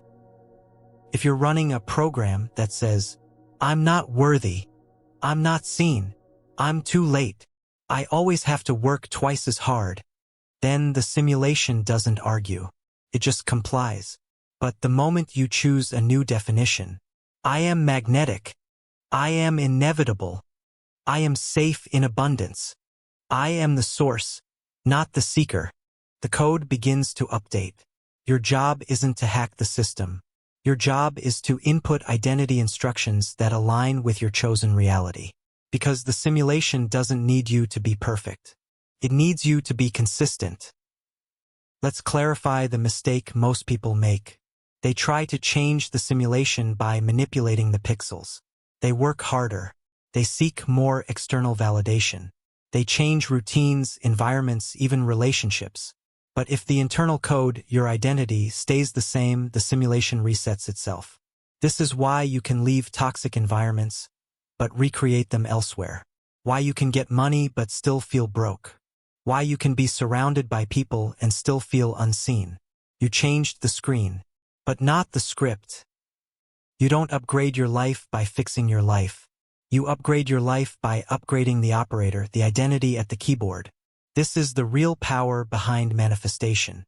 Not daydreaming, not forcing, not wishful thinking, but conscious selection of identity held with emotional integrity, repeated until the simulation no longer recognizes the old code. And when that happens, reality reforms. Not slowly, precisely. You are not a character. You are the coder. You are not being simulated. You are actively shaping the rules of your experience. Whether this is digital, dimensional, or divine, the engine behind it moves at the speed of your decisions. And the next time you find yourself looking at your life, wondering why it feels like the same loop playing again, ask not, why is this happening? Ask, what identity is still feeding this code? Now that you understand that reality doesn't just mirror you, it runs your broadcast through a code engine. It's time to go even deeper. Next, we'll explore how your identity serves as the API, the access point between consciousness and code, and how to start writing commands the universe must obey. You use APIs every day, whether you know it or not.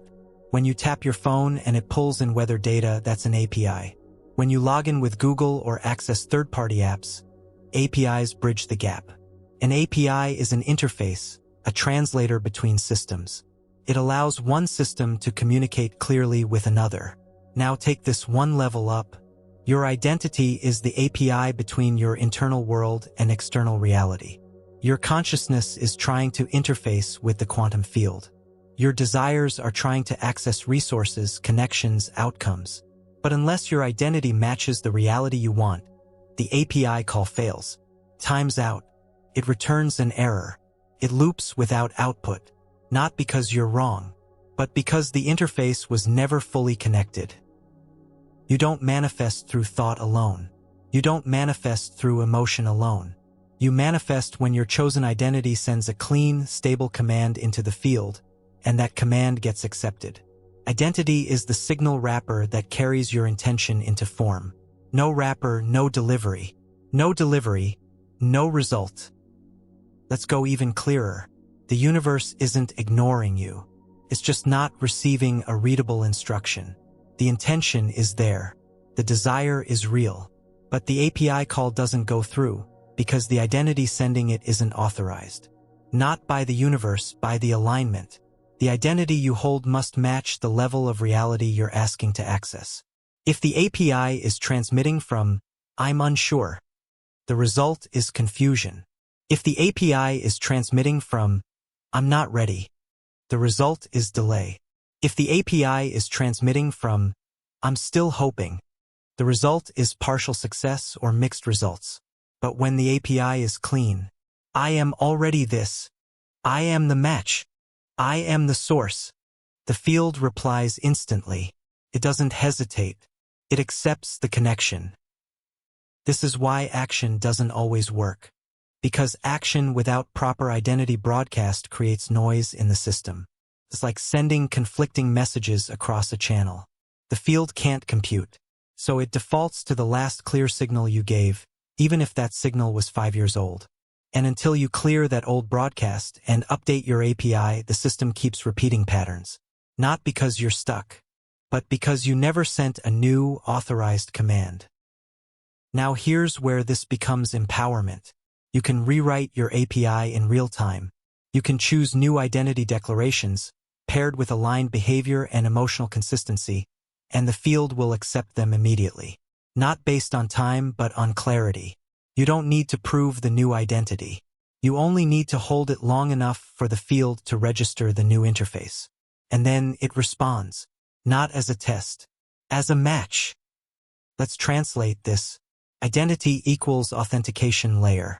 Intention equals command. Emotion equals energy packet.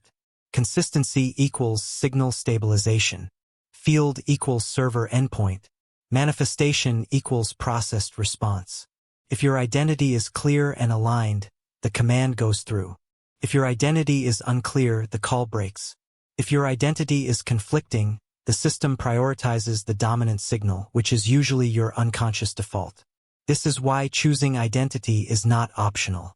It is required for the system to understand what you're asking for.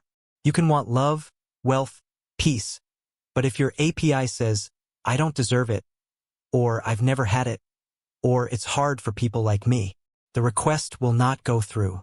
Not because the universe is cruel, but because the interface is broken. This is also why new versions of you attract new environments. You're not changing the outer world. You're submitting a new command. You're updating the API credentials. And now the system grants access to new rooms, new people, new opportunities because the interface is finally authenticated. And the match? Immediate. This is your power now. You can write new code by choosing a new identity. And when the identity holds, the field aligns. Because in the architecture of reality, identity is the only input that changes the entire output. Now that you know identity is the interface, not the byproduct, you're ready for the next insight. Next, we'll explore how the universe doesn't just respond. It finishes your sentences. It's time to see how the field auto-completes your identity beliefs with alarming precision. Every time you declare who you are, even silently, even subtly, the universe rushes to complete your sentence. "I am" becomes a programming key, not just grammatically, energetically. You say, "I am always late," and suddenly delays multiply. You say, "I'm terrible with money," and unexpected bills appear. You say, "I am powerful," and doors seem to unlock. This isn't coincidence. It's the autocomplete function of the field. Just like your phone guesses what you'll type next. Just like your search bar suggests the next phrase. The universe, too, guesses what you want, but not based on your dreams. Based on your dominant self-definition. Here's how it works. The field doesn't need you to finish every thought. It reads your pattern. It detects the signal you most consistently broadcast. Not through words, but through identity state. If your inner sentence is, "I am unlovable," the field autocompletes with partners who cannot see you. If your broadcast is, "I am not ready," the field responds by pulling back momentum. If your frequency says, "I am chosen," the field finishes with timing, support, and breakthroughs. Your external life is the autocomplete result of your internal identity sentence. Not random, not chaotic, not out of reach, but exactly matching the prompt you've given. So the question isn't, why does this keep happening? The real question is, what self-belief did the universe just autocomplete? Look at what's showing up around you. Then trace it back to the broadcast you've been sending. Not in your wishful moments, but in your dominant energetic signature. Let's make this even clearer. Your subconscious identity is predictive. It's instructive. It's constantly feeding out commands, most of which you're not even aware of. And because the quantum field is responsive, not interpretive, it fulfills based on signal, not intention. If your inner voice says, "I am invisible," don't be surprised when the room skips you. If you declare, "I am always the fixer," don't be surprised when people keep handing you problems. You are not just attracting experience. You are unconsciously finishing identity loops. And the field is simply obeying the parameters you've already set. This is not punishment. This is perfect mirroring. The universe doesn't editorialize. It reflects, processes, completes, and that's where the power lives. Not in wishing, but in editing the sentence. You don't need to control the whole script, just the first few words. And those words are, "I am." Now ask yourself, what have I been consistently saying? Out loud, yes, but more dangerously, silently in the spaces where I think no one hears. The universe hears. It hears when you shrink. It hears when you doubt. It hears when you casually claim misfortune. It hears when you say, "I'm bad with love," or "I don't belong there." And like any predictive engine, it completes your prompt. If you keep typing in old identities, don't blame the results for staying the same. Change the input, and the completion must change with it. So how do you do this in practice? Start catching your "I am" phrases. They are the source code, not just in meditation, not just during rituals, but mid-conversation, mid-frustration, mid-joke. When you say, "I'm always the one who gets left behind," the field doesn't know it's sarcasm. When you say, "I'm terrible at this," the field doesn't know it's a passing comment. Your language is functional, not symbolic. It shapes form. It assigns roles, creates templates, and the field builds accordingly. The question now is, what do you want the universe to finish? If you want the ending to change the opener. Say, "I am unshakable. I am ready now. I am irresistible to alignment. I am peace, even in chaos." Say it until the sentence completes itself without doubt. Until the field has no choice but to return the match. Because it always does.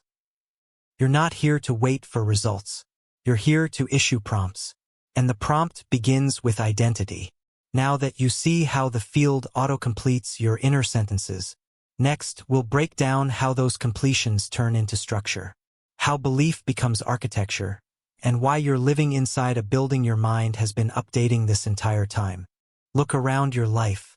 Everything you see, from your income to your relationships to your daily emotional state, is not random. It's not circumstantial. It's not just the result of action. It's architecture, built brick by the beliefs you've installed over time. But here's what no one tells you. Your beliefs aren't just mental. They're structural. They create invisible blueprints that your reality must follow. Not out of philosophy, but out of energetic precision. Think of belief as the design spec. Tells the field, this is what I expect. This is what I'm available for. This is what makes sense to me. This is what I'm calibrated to receive. Then the field gets to work, constructing a version of life that fits the blueprint exactly. If your belief says, nothing comes easily, you live in a maze. If your belief says, success requires burnout, you live in a pressure chamber. If your belief says, love always ends, you live in a revolving door. None of it is personal. It's structural fulfillment of unconscious architecture. Let's go deeper. This blueprint isn't in your head. It's in your frequency. It's in your nervous system. It's in your assumptions. The ones you no longer question because they feel like just the way life is. But just the way life is just the way your blueprint is written. You've built it, and you keep updating it. Every time you reinforce a belief with emotion, repetition, or agreement. Here's the kicker. Beliefs don't just create patterns. They harden into form. And once hardened, they become your energetic architecture. The house you live inside, the ceiling you keep hitting, the hallway you think you can't walk beyond. Not because the world is limited, but because your blueprint says, this is how far we go. And until you update the plans, you'll keep redecorating a house that no longer fits. You'll change jobs but feel the same stress. Change partners but repeat the same emotional script. Move cities but feel equally trapped. Because the structure didn't change. The belief remained. Here's the opportunity. Blueprints can be rewritten. Structure is malleable. And identity is the master key. When you shift belief, not intellectually but energetically, the structure begins to dissolve. Walls that once felt solid become doors. Limits that once felt inevitable begin to soften. Why? Because the field no longer has permission to rebuild the old design. It must reconfigure to the new blueprint. So how do you know what beliefs are shaping your architecture? Simple. Look at your life. What patterns won't leave? What outcomes keep repeating? What limits feel fixed, even when you try to push past them? Those are not coincidences. They are architectural reflections of a belief you've left unedited. And beliefs are not facts. They are permissions. They are instructions. They are the metaphysical scaffolding of your experience. Change the belief, and the building must change. Let's make this actionable. Choose one recurring frustration in your life. Now ask, what must I believe about myself for this to keep showing up? What do I assume is true about life that's making this inevitable? What blueprint does this reflect? And do I still want it? Now revise. Pick a new belief. Not one that just sounds good. One that feels true even if it's new. Install it. Repeat it. Act from it. Saturate your identity in it. And the blueprint begins to shift. You're not trapped. You're not cursed. You're not stuck. You're just living in a structure that's following outdated plans. And the architect has always been you. Now that you see how belief becomes form, how architecture rises from identity, you're ready for the most radical realization. You don't need to become someone else to change your life. Next, we'll break the myth of evolution and show you why manifestation begins the moment you choose. Most people waste years trying to become what they could simply choose. The culture has told you that identity is a journey, that who you are unfolds over decades, that you have to grow into your future self, that it's a climb, a crawl, a long walk toward becoming someone worthy of what you want. But here's the truth that changes everything. You don't need to evolve to manifest. You need to decide. Because in the quantum field, time doesn't build identity. Choice does. And reality isn't waiting for you to grow into someone. It's waiting for you to name them, now. Let's clear this up. The concept of becoming is comforting to the ego. Creates the illusion of safety. I'm not there yet, but one day I'll be. But in the field, that phrase, one day, locks your manifestation into a future that never collapses into now. It's a signal of delay. It's a broadcast of not yet. So even as you work hard, invest in growth, build discipline. If your identity says, I'm still becoming, the field responds with, then you're not it yet. And so your reality stays rehearsed, but never realized. You're told to focus on the journey, to enjoy the process, to trust the slow unfolding. But manifestation is not unlocked by effort. It's not granted through time. It's accessed through decisive identity alignment. The moment you say and mean, I am this now, reality starts organizing itself around that declaration. Not tomorrow, not in 5 years. Now. You've been taught to ask, what do I need to do to become that version of me? But the real power question is, what am I willing to decide is already true about me? Because identity doesn't require evidence. It creates evidence. And becoming is often a way to delay choosing.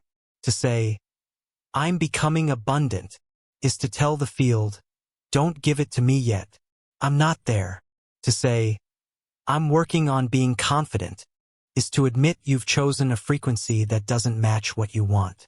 And the field mirrors accordingly. This is why those who choose boldly seem to leap timelines, because they stop earning identity, and they start broadcasting it. No qualifications, no delay, no external validation needed. They pick the frequency and hold it, not as a wish but as a done deal. And the world responds. You don't need years to become free. You need one moment of conviction. You don't need 10,000 hours to embody your next self. You need a clean decision that says, I no longer identify as the one who's becoming. I am. This isn't delusion. This is alignment. It's how quantum causality actually works. Cause isn't action. Cause is identity. And once you embody a chosen self, all downstream behavior organizes to match. You don't become the person who works out every day by forcing yourself. You identify as the kind of person who trains, and the behavior flows from that. You don't attract wealth by chasing money. You declare yourself the energetic match of abundance, and choices, perception, and opportunities begin to harmonize. This is why identity is not a result. It's the starting point, and becoming is often just the mind's way of avoiding the terrifying power of decision. Because if you truly choose it, now you're responsible for maintaining it. Now you're responsible for showing up as that version. Now you're accountable to the frequency you picked. Which is why most people prefer the safety of not yet. It buys them time, but it costs them power. So here is your liberation. You don't need to climb into your future self. You need to claim them. You don't need to earn a new identity. You need to authorize it. Say it, I am now the one who gets what I used to think was far away.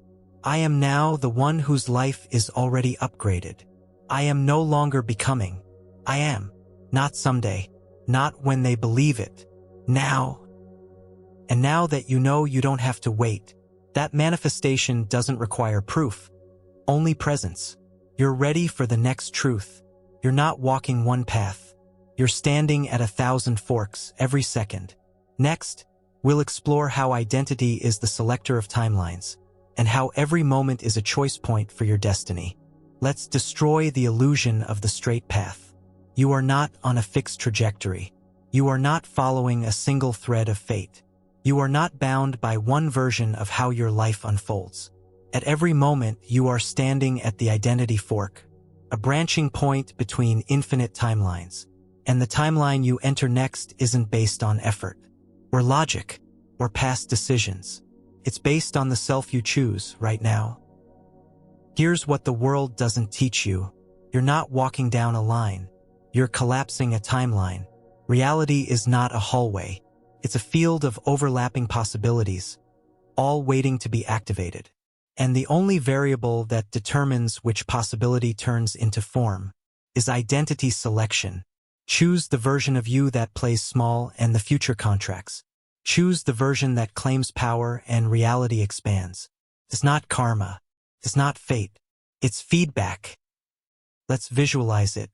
Every choice you make is a vote for a version of you. Every decision, big or small, pushes you toward a particular configuration of events, people, and opportunities. It's not about being right or wrong. It's about which you made the choice. The timid version, the self-doubting one, or the version that owns who they are, regardless of evidence. You're not reacting to life. You're selecting its next version, based on who you believe yourself to be in that moment. Let's break the programming. You've been trained to think you have to follow a path, that you must find your destiny, or your purpose, or the right way forward. But here's the quantum truth. There is no path until identity makes it. The fork appears the moment you make a decision, not about what to do, but about who you are doing it as. Choose, I am unworthy. And the fork closes. Choose, I am ready. And a new branch opens. And each branch, each timeline is real. You're not imagining options. You're shifting into realities that already exist, waiting for your selection. This is why people can change their lives overnight. Not because they changed the world, but because they stopped looping the same identity, and the field had to collapse into a different form. They took a different fork, and that fork led to different people, different decisions, different outcomes, all from one decision. I am now this version. Here's where it gets powerful. You can choose a new timeline in the middle of a bad day. You can switch forks mid-sentence, mid-reaction, mid-collapse. Because the field doesn't punish delay. It just waits for clarity. Choose again. Say it clearly. Broadcast it boldly. And the timeline updates. This is the ultimate freedom. You are never off course. You are never lost. You are never too late. You are always at the fork. Every moment is a moment to change everything. Not by rearranging the pieces, but by choosing the player. And that player is you, the version of you you're willing to stabilize. Let's remove the fantasy. You don't need the stars to align. You don't need the breakthrough. You don't need time to prove anything. You just need to make the fork real. By making identity real, the field responds immediately. Timelines don't need time. They need selection. So the real question is, what version of you are you stabilizing right now? What timeline does that version align with? And are you willing to shift? Not by effort, but by declaration. Because the fork is not later. It's not next month. It's now. And now that you understand the fork, that identity is the selector of timelines, and each moment holds infinite futures, you're ready to understand why your manifestations aren't showing up from what you want, but from what you are. Next, we'll expose the real engine behind manifestation. It's not desire. It's identity frequency.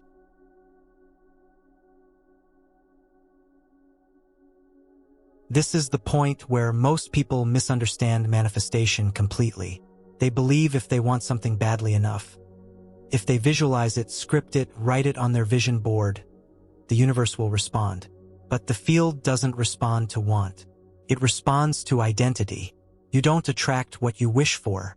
You attract what your energy already matches. And your energy is being set, not by your hopes, but by your self-definition. If you say, I want love, but your identity is still rooted in abandonment, the field delivers more separation. If you say, I want wealth, but your broadcast says, I don't deserve to have more than enough, the field delivers barely enough. You are always manifesting, but not from your desire, from your baseline frequency of self. This is why people chase goals and still feel stuck. Why they repeat affirmations but get the same results. Why they take action but nothing seems to shift. Because the field isn't fooled by action. It calibrates to who you are on the deepest identity frequency. You don't manifest from craving. You manifest from congruence. Here's what makes this powerful. Desire is not wrong. But desire without identity alignment is just noise. It creates friction, confusion, and contradiction in your field. You say, I want a peaceful life, but your energy is still anchored to chaos and urgency. The field doesn't say no, it says, you're not that yet.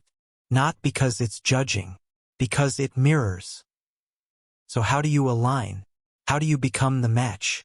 You begin by asking not, what do I want? But, what kind of person already lives inside that reality? Then you become them. You speak like them, decide like them, move like them, think, feel, and spend like them within your current level. Because the field doesn't require perfection. It requires consistency of signal. Let's get direct. You want overflow? Are you still identifying as someone who hoards, fears, or chases money? You want love that sees you? Are you still identifying as the one who hides, pleases, or expects disappointment? You want influence, leadership, reach? Are you still identifying as invisible, unready, or hesitant? These contradictions aren't character flaws. They're frequency mismatches. Fix the identity, and the external begins to echo.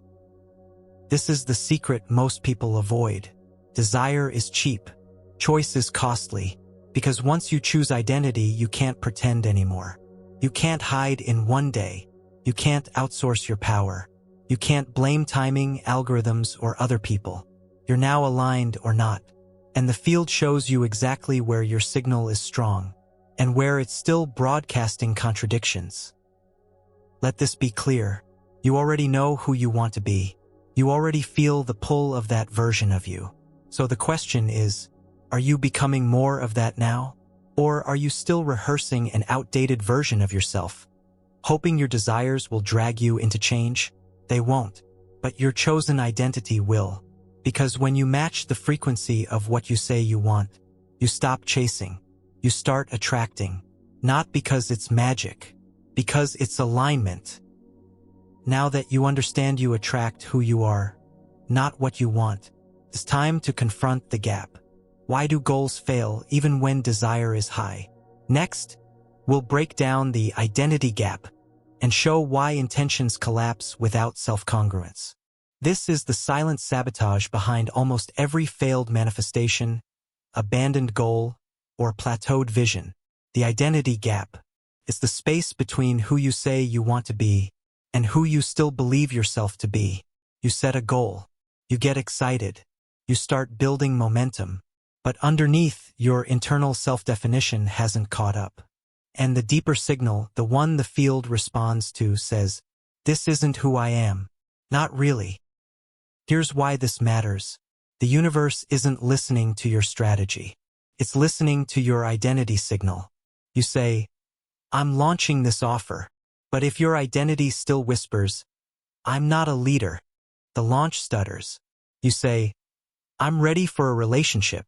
But if your identity is still rooted in survival, distrust, or unworthiness, you attract confusion or delay. You say, I want to grow my business.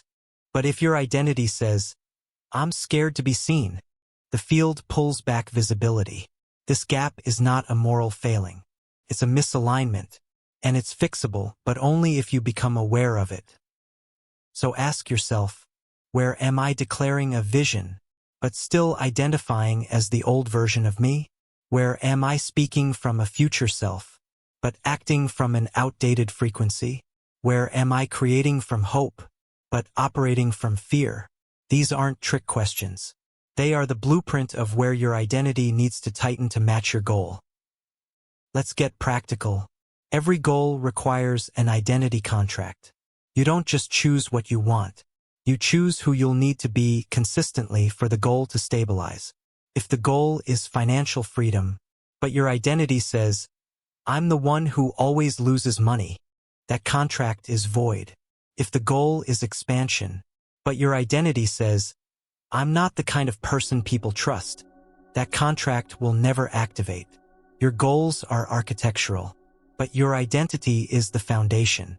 No matter how beautiful the structure, if the foundation doesn't match, it collapses. Here's where people get stuck. They confuse action for identity work. They think, I'm working hard, that means I've changed. But action built on unshifted identity will exhaust you. You'll be doing all the right things and getting none of the right results.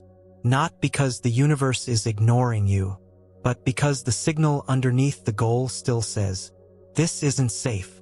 This isn't mine. This isn't real. The identity is still lagging, and the field won't collapse into form until the signals match.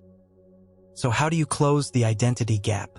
Not with more hustle, not with more rituals, but with consistent declaration, alignment, and energetic reinforcement. Here's how. Name the goal. Be specific. Not just what you want, but what version of you lives inside that. Audit the current identity. Ask, what beliefs, behaviors, and emotions am I running that contradict this vision? Build the bridge. Declare, I am now the version of me who... Then match that declaration with behavior, thought patterns, and embodied energy. Hold the signal, not perfectly, but consistently, until the field updates, because it will, not because you deserve it, but because you've made a new instruction stick. Let this be clear. You don't need to chase goals. You need to become the one who naturally produces them. You don't need to fight for outcomes. You need to align your identity so that the outcomes can't help but show up. No more identity gaps. No more collapsed dreams. No more misaligned effort.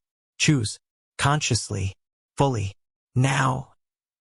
Now that you know why misaligned identity blocks your goals, it's time to go even deeper.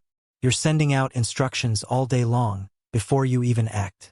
Next, we'll explore the energetic echo, how your identity broadcasts shape reality before you lift a finger. By the time you take a single step, the signal has already gone out. You walk into a room and people feel it before you say a word. You send a message and the energy underneath it is felt, even if the words sound polite. You pursue an opportunity and the field knows, not what you did but who did it. Why? Because identity broadcasts itself. Continuously, subtly, powerfully, not through your mouth, through your energetic posture. This is what we call the energetic echo. The frequency your chosen identity is pulsing into the field, before, during, and after any action you take. It's not about what you say. It's about who is saying it.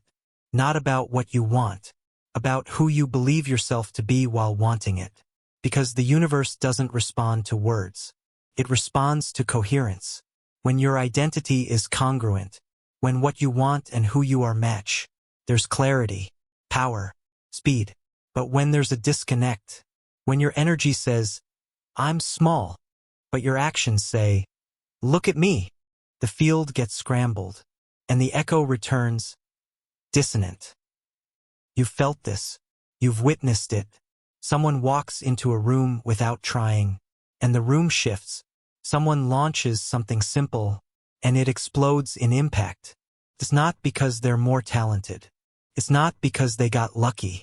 It's because the echo matched the embodiment. They weren't just doing it. They were being it.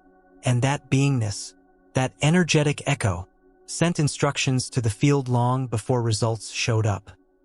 This explains why some actions fizzle and others ignite. You can take two people doing the exact same thing. One creates traction. The other gets silence. Why? Because the first person's energy says, this is who I am. And the field replies, understood. Let's reflect that. The second person's energy says, I hope this works. Please validate me.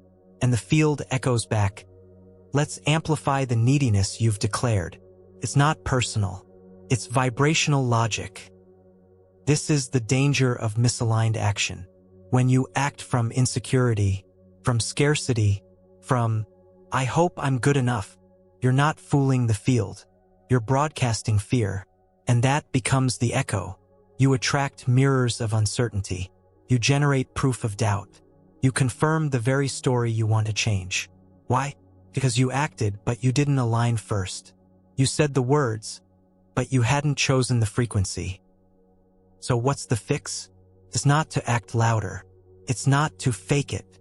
It's not to perform confidence. It's to transmit identity before you act. To stabilize the echo. To own the energy. When your field is settled, when your inner posture says, this is my frequency, Your external reality must reflect it, even if it takes a beat. Even if the reflection lags, the instructions have already been sent. Here's the truth. You can no longer afford to do things from a misaligned identity. It's inefficient. It's exhausting. It's self-sabotage in disguise. Before you move, before you post, launch, speak, reach, build, send, ask, which version of me is doing this? Is this congruent with who I've decided I am? Is my identity clear? Or is my action compensating for doubt? Because action from fear produces the echo of fear. Action from certainty produces the echo of sovereignty. And the field delivers results that match the echo every time.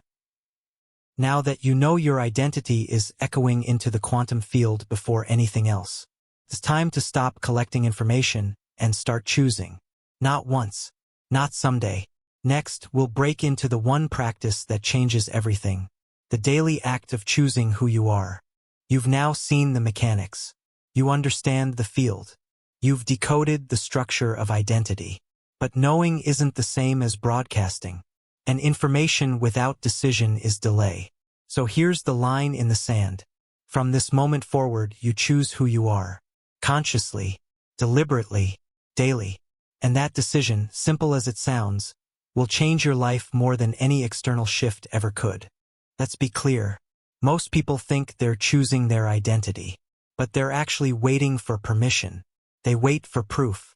They wait for results. They wait for someone else to confirm their worth. But the field doesn't respond to confirmation. It responds to broadcast. So if you haven't decided who you are, the universe is still waiting for the instruction. So what does it mean to choose? It means to declare within yourself, this is who I am now. Not who you're becoming. Not who you hope to be. Not who you think you might evolve into. Now, choosing identity is not about feeling ready. It's about becoming the broadcaster of a frequency so stable. The field begins to move to match it.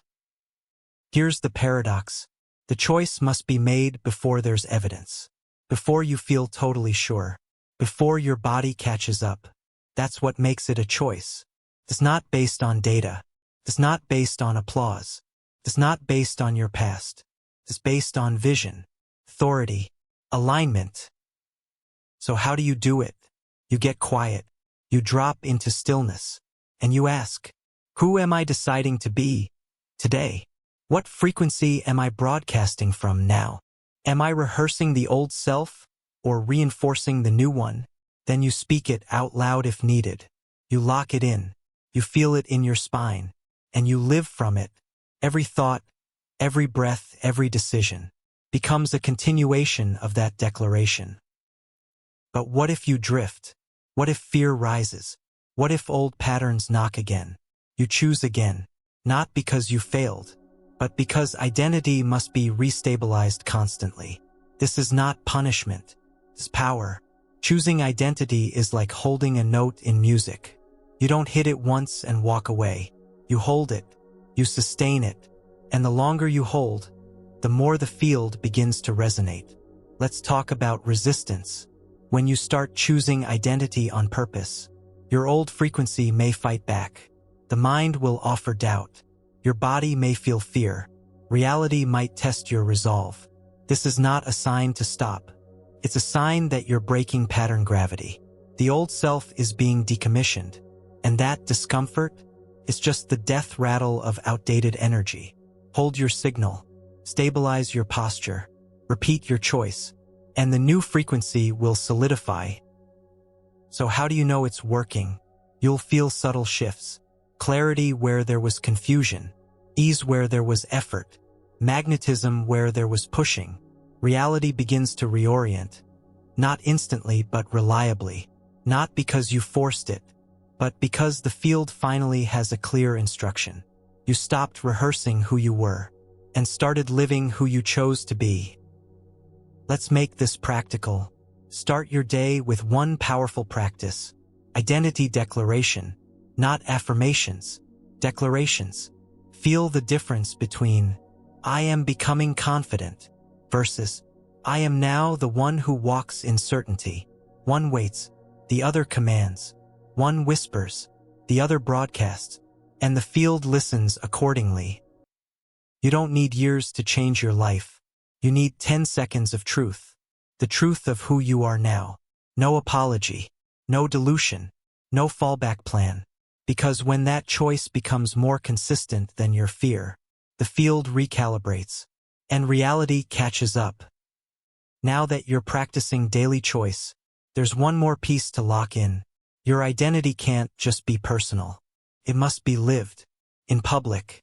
In your energy. In the way you walk the world. Next, we'll explore what it means to walk the field. To embody your chosen self in thought, word, action, and posture.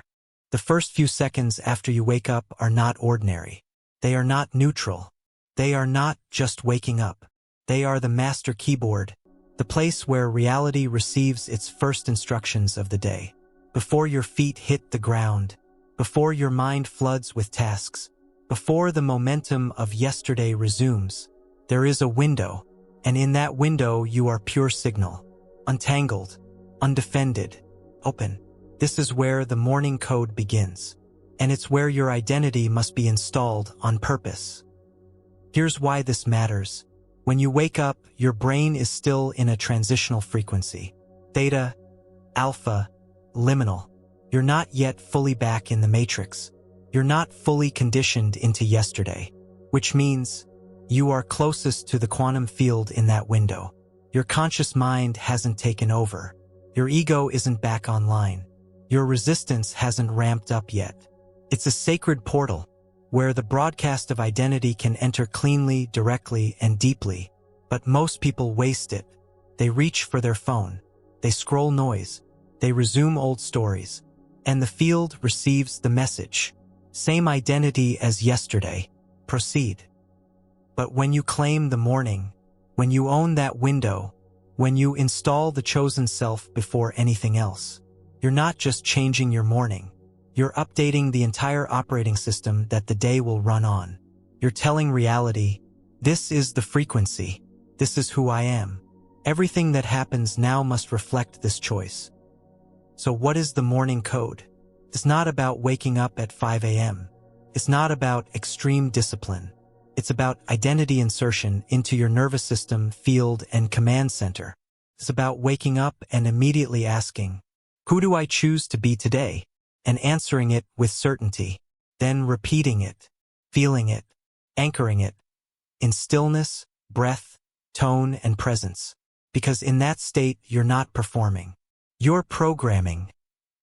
Here's how you apply it. As soon as you wake up, pause. No rush, no panic, no external input. Ask, what identity do I want reality to respond to today? What signal do I want to send into the field before my thoughts start racing? What does my chosen self feel like in this moment? Then say it. Out loud. Whispered. Felt. I am now the version of me who speaks with impact. I am the one who trusts completely. I am the one whose presence bends rooms. I am aligned, activated, and sovereign. Say it again and again, not as repetition, but as signal strength. Why does this work? Because the universe doesn't listen for volume. It listens for clarity. And clarity in the morning is amplified. Because there's no static yet. No inbox. No identity lag. No reaction loops. You are still at the source. And what you encode there becomes the baseline for the day. Everything after that becomes a reflection or test of that choice. And you respond accordingly, as the chosen self. Make no mistake. You are already running a morning code. It's just unconscious. It might sound like, I don't want to deal with today. I hope nothing bad happens. I don't feel ready. I'm behind already. And the field hears that too, and delivers reflections to match. The choice isn't whether to program. The choice is whether you'll do it consciously. Let this sink in. Your day is not shaped by what happens. It's shaped by who is happening. And you are that who. The morning code is your activation sequence. It's the launch pad of identity. It's the difference between reacting from memory and creating from intention. When you claim it, you reclaim reality. Now that you're starting your day with conscious code, it's time to extend that frequency into your full existence. Next, you'll learn how to walk the field and live your identity everywhere, in thought, in action, in energy. Now that you've chosen who you are, now that your identity is broadcasting from the moment you wake up, the next layer is embodiment.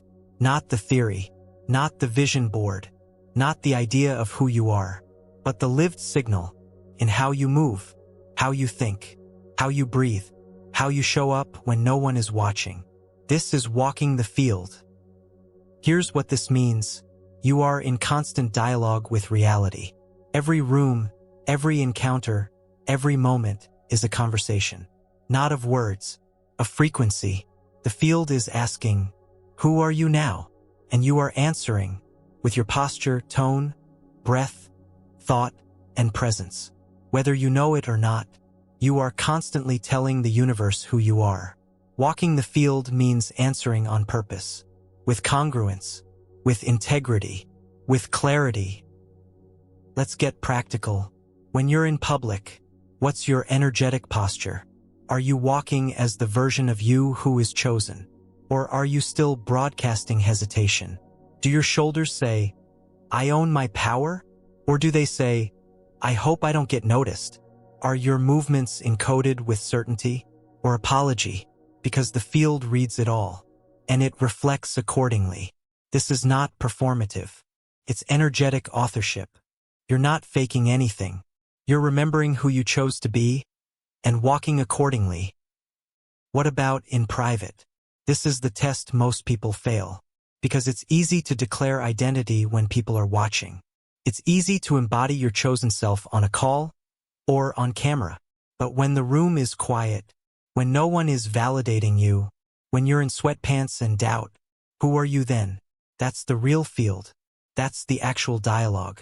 That's the true test of embodiment. Can you hold the signal in silence, in solitude, in stillness? Because identity isn't solidified through visibility. It's solidified through internal consistency. And then there's thought, your invisible broadcast. Every thought is either reinforcing your chosen self or unraveling it. Are you thinking like the version of you declared this morning? Or are you letting old mental programs pilot the vehicle? This isn't about controlling every thought. It's about redirecting the ones that drift. Because thought is creative, and your thought field is shaping the hologram around you, second by second. So here's the practice. In public, carry your identity in your body. Let it lead the room. Let it walk first. Let it be undeniable. In private, anchor your identity in your stillness. Make it stable, even when there's no audience, especially then. In thought, choose what the version of you would think. Not what's habitual, what's aligned. Every time, this is how you walk the field. Not with perfection, with practice, with presence, with energetic ownership. Let this be clear. The version of you who holds their identity everywhere becomes unshakable, undeniable, magnetic, because reality doesn't just shift when you change your language. It shifts when you change your presence. And presence is built, not once but moment by moment, across every dimension of your life. Now that you're walking the field, now that identity isn't just something you say, but something you are, we need to talk about drift, because even the most powerful signal can fade. Next, we'll explore what happens when you stop choosing consciously, and how to return fast. Even the strongest frequency fades without maintenance. Even the clearest identity gets blurred when left unguarded. Because in this field, this ever-listening, always reflecting field, nothing is static. Not energy, not reality, not you. And this is where most people lose traction. They think once identity is chosen, it will hold itself. It won't. Identity must be chosen again and again, or it will drift. What does drift look like? It's subtle, creeps. It seduces you with old stories, familiar habits, ancient doubts. One small compromise, one tiny moment of just for now, one thought of maybe I'm not quite ready, and the field responds. Instantly, it mirrors back the new instruction. You're uncertain again. We'll wait. Drift happens when life gets loud, when you forget to check the signal, when you let the momentum of yesterday override the decision of today. You fall back into automation. You become reactive. You remerge with the version of you that was easier but misaligned. And you might not even notice until manifestations slow, opportunities retract, energy feels heavy, self-sabotage resurfaces. Not because something went wrong, but because identity fell into default. This is not failure. This is physics. Because identity, like a frequency, must be stabilized or it dissipates. It's like heat. It rises when fed. It fades when neglected. And drift is what happens when you forget that identity is not a one-time proclamation. It's a daily declaration. So how do you spot it? You ask real questions. Have I been walking in my chosen frequency? Or just thinking about it? Did I check in with my identity today? Or did I just check my inbox? Am I acting from clarity? Or reacting from memory? Because awareness kills drift. It interrupts unconscious identity leakage. It reactivates your signal. And that's all it takes to course correct. Drift doesn't need punishment. It needs recalibration. No shame. No guilt. Just a return. I drifted, but I remember who I am now. I paused, but I reclaim the broadcast today. I forgot, but I am choosing again. And just like that, the field listens, adjusts, resumes alignment, because the field doesn't hold grudges. It holds instructions. And the moment the signal stabilizes, reality begins rebuilding around it. Let this sink in. You will drift. That's normal. You are human in a quantum field, but you also have access to the greatest power on Earth. Recalibration. And that's what comes next. Now that you know how to spot drift, next we're building the rituals that snap you back instantly. You've drifted. You felt the old self return, in thoughts, reactions, energy. You caught the static. You noticed the frequency wobble. Now what? You return. Swiftly, clearly, deliberately, and the way you return is through ritual. Not habit, not routine, not autopilot, but intentional, identity-based rituals that recalibrate you into your chosen broadcast, no matter how far you wandered. Let's get clear. Rituals are not about perfection. They're not a performance. They're not about doing it right. They are anchoring devices, identity reset points, pattern interrupters that collapse the old self and reactivate the chosen self. Think of them as your quantum override buttons. You press one, and your field realigns. So what makes a recalibration ritual powerful? It must be simple. It must be repeatable. And most importantly, it must link directly to your identity signal. You're not just calming your nervous system. You're commanding the field to resume instruction. Let's walk through examples that work. 1. The declaration reset. Sometimes all it takes is one phrase, spoken with conviction. Not whispered, not questioned, spoken as command. I remember who I am. I am now the frequency I choose to be. This is no longer my story. I realign with the timeline I was born to walk. Say it. Own it. Let your tone hold no doubt. Feel the field listen, and begin to respond. 2. The breath reinstall. Your breath is your anchor. Shallow breath equals shallow presence. Deep breath equals access to the field. Try this. Inhale as your chosen self. Exhale the static. Repeat 5 times. Each breath isn't just oxygen. It's identity reinforcement. This ritual, done with intention, resets your state in under a minute. 3. The movement anchor. The body is memory, so use it. Stand as your chosen self. Walk with that posture. Move as if you are the one who commands reality. Even 30 seconds of embodiment breaks the loop of unconscious reactivity. You don't fake the posture. You install it, and your field updates with each motion. 4. The identity ledger. Grab a notepad. Split the page. Left, who I was acting like. Right? Who I choose to return to. Write the contrast. Call out the drift. Name the identity. Then tear the left side off. Burn it. Trash it. Symbolically delete it. This micro-ritual creates neurological and energetic separation from the false self.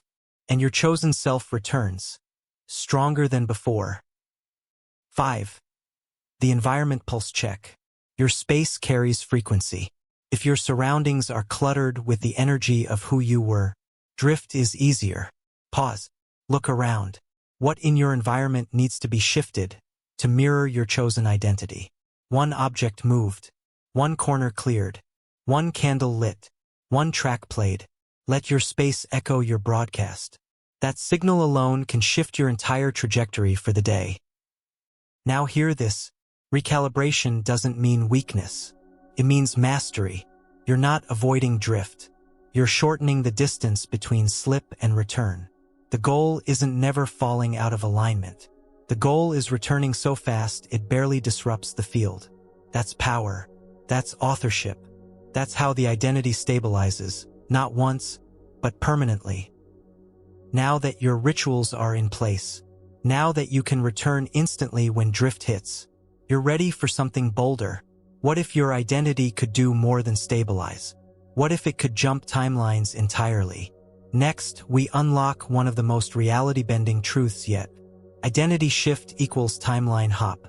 You're not on one timeline. You never were. There are infinite versions of this moment, each unfolding in real time. Each version of you is living a different reality, because each version of you has chosen a different identity. Timeline jumping isn't science fiction. It's not fantasy. It's identity physics. And the moment you fully choose a new self, you collapse the current trajectory and shift into another. Let's break it down. A timeline is not a date or destiny. It's a vibrational corridor. Every belief, behavior, and self-definition aligns you with one version of the universe. And when you shift identity, you don't just feel different. You access a different stream of probability. It looks like luck. It feels like synchronicity. But it's none of those. It's a new alignment with a previously invisible layer of reality. And it responds not to effort, but to energetic authorship. You've already done this. Every time you made a bold decision, walked away from an old version of yourself, spoke words that didn't match your past, you jumped. And new people, new insights, new invitations showed up seemingly out of nowhere. That was not coincidence. That was a quantum response. The field said, new identity detected, new timeline unlocked. So what's the difference between passive improvement and timeline hopping? It's speed. It's drama. It's discontinuity. Improvement is gradual. It stays close to who you've been. Timeline hopping is disruptive. It skips steps. It breaks loops. It delivers realities that make no logical sense, but perfect energetic sense. And it all starts with one thing: decisive identity recalibration. Let's get specific. You're in a job you tolerate. You keep playing small, staying safe. But one day you say, I am no longer available for this identity. I now operate from power, clarity, and creative leadership. You choose it. You embody it. You act from it before evidence. And then new roles appear. People treat you differently. Doors open that were invisible days ago. You didn't just change. You timeline hopped, because the identity shift pulled you out of the frequency corridor of stagnation and dropped you into one of activation. Here's the nuance. You can't force a hop, but you can create the conditions. Identity clarity, energy congruence, consistent alignment with the new self. These three create vibrational coherence strong enough to collapse the old path. And when the collapse happens, your body might feel it. Your relationships might shift. Your environment might test you. But on the other side is a world that matches your new broadcast. One that was always there. You just weren't matching it. Until now. Let's drop the myth. You don't shift timelines by thinking positive. You don't shift by hoping. You don't shift by scripting wishes. You shift when your frequency becomes unavailable for anything less than your chosen self. And when the field hears that signal clearly, reality skips tracks. Not because it's magic, because it's identity law. Now that you know how to hop timelines through identity, let's talk about something critical. People. They aren't just characters in your world. They are mirrors, and sometimes they are portals. Next, we reveal how others reflect your identity, and how to use that for powerful quantum feedback. Every person in your life right now, every admirer, critic, client, friend, partner, stranger, is a portal, a living reflection of how you currently define yourself. They are not outside you. They are feedback from the field, mirrors of your beliefs, echoes of your identity, messengers of the story you're still broadcasting. And if you learn how to read them, you unlock a map back to your true power. Let's be real. You don't just attract people. You attract reflections of your current self-permission. If you constantly attract unavailable people, what part of you still believes you're unworthy of devotion? If your clients always question your value, where are you still undercharging, overproving, or doubting your worth? If friends dismiss your ideas, where are you still quieting your voice before they ever hear it? They're not the source. They're the symptom of your identity. This isn't blame. It's blueprint. People are showing you all day long what signal you're emitting. And when you shift identity, people respond. Some vanish. Some level up. Some appear seemingly out of nowhere because your field is now a match for them. This is quantum alignment at work. And it never lies. So how do you use people as portals? You don't fix them. You don't manage them. You listen to what they're reflecting. Ask, what does this person's behavior say about what I currently believe about myself? Where in me is this reflection accurate and ready to be upgraded? If I were fully inhabiting my chosen self, would this dynamic still exist? That's how you turn every interaction into a mirror and every relationship into an identity audit. Let's take it deeper. The people closest to you are the loudest mirrors. They reflect not just what you say, but what you vibrate. If they don't respect your boundaries, you may be unconsciously broadcasting, "My boundaries don't hold." If they never celebrate your wins, you may be emitting, "I'm not safe in success." If they always need rescuing, you might still be holding, "I only matter when I'm useful." Shift your signal, and their behavior will either transform, or they'll exit the field. Not because you forced them, because your frequency no longer supports that loop. This is where your power amplifies.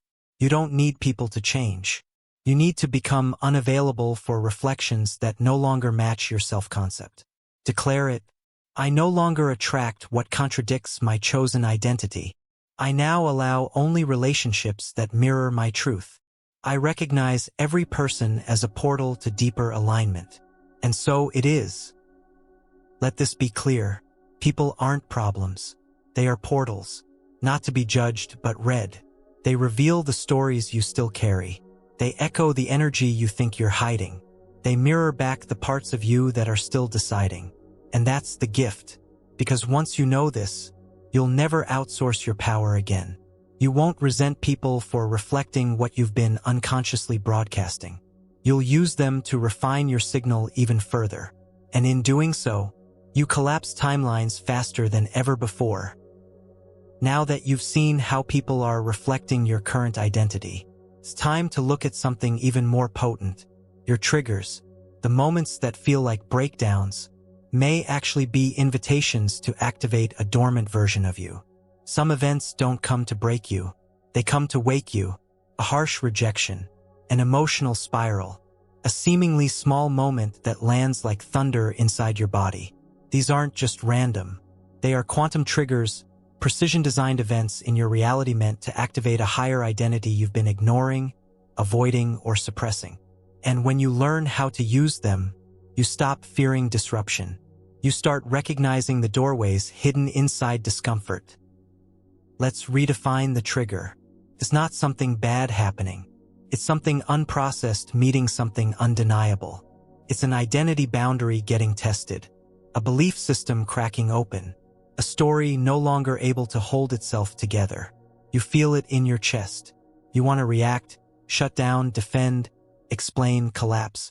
But beneath that noise is something real, an invitation, a chance, a call from the dormant version of you who's ready to take the mic.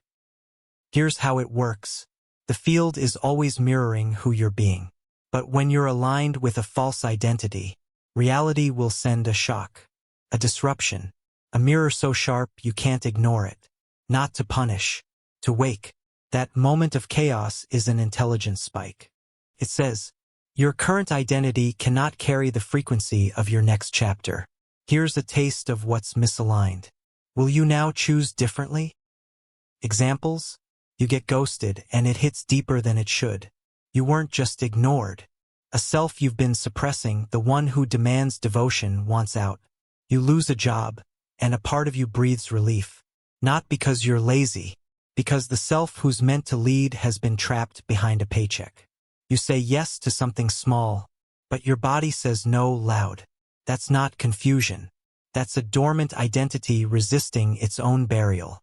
The saying, you weren't made for this version of yourself anymore. Here's the practice. When a trigger hits, pause and ask, what version of me is being shaken? What belief just got challenged? What version of me is trying to wake up through this discomfort? Because the pain is not random. It's coded signal. The emotion is loud because the message is urgent. You are outgrowing a story, and your soul knows it. Don't bypass the trigger. Don't drown it in fake positivity. Don't spiral in shame. Decode it. Use it. Let it introduce you to your next self. The one who doesn't react. The one who doesn't collapse. The one who takes the trigger and turns it into timeline leverage. This is how you weaponize disruption for your own expansion. Because in the quantum field, identity doesn't evolve linearly. It breaks, snaps, explodes into higher resolution. And every trigger is a match strike.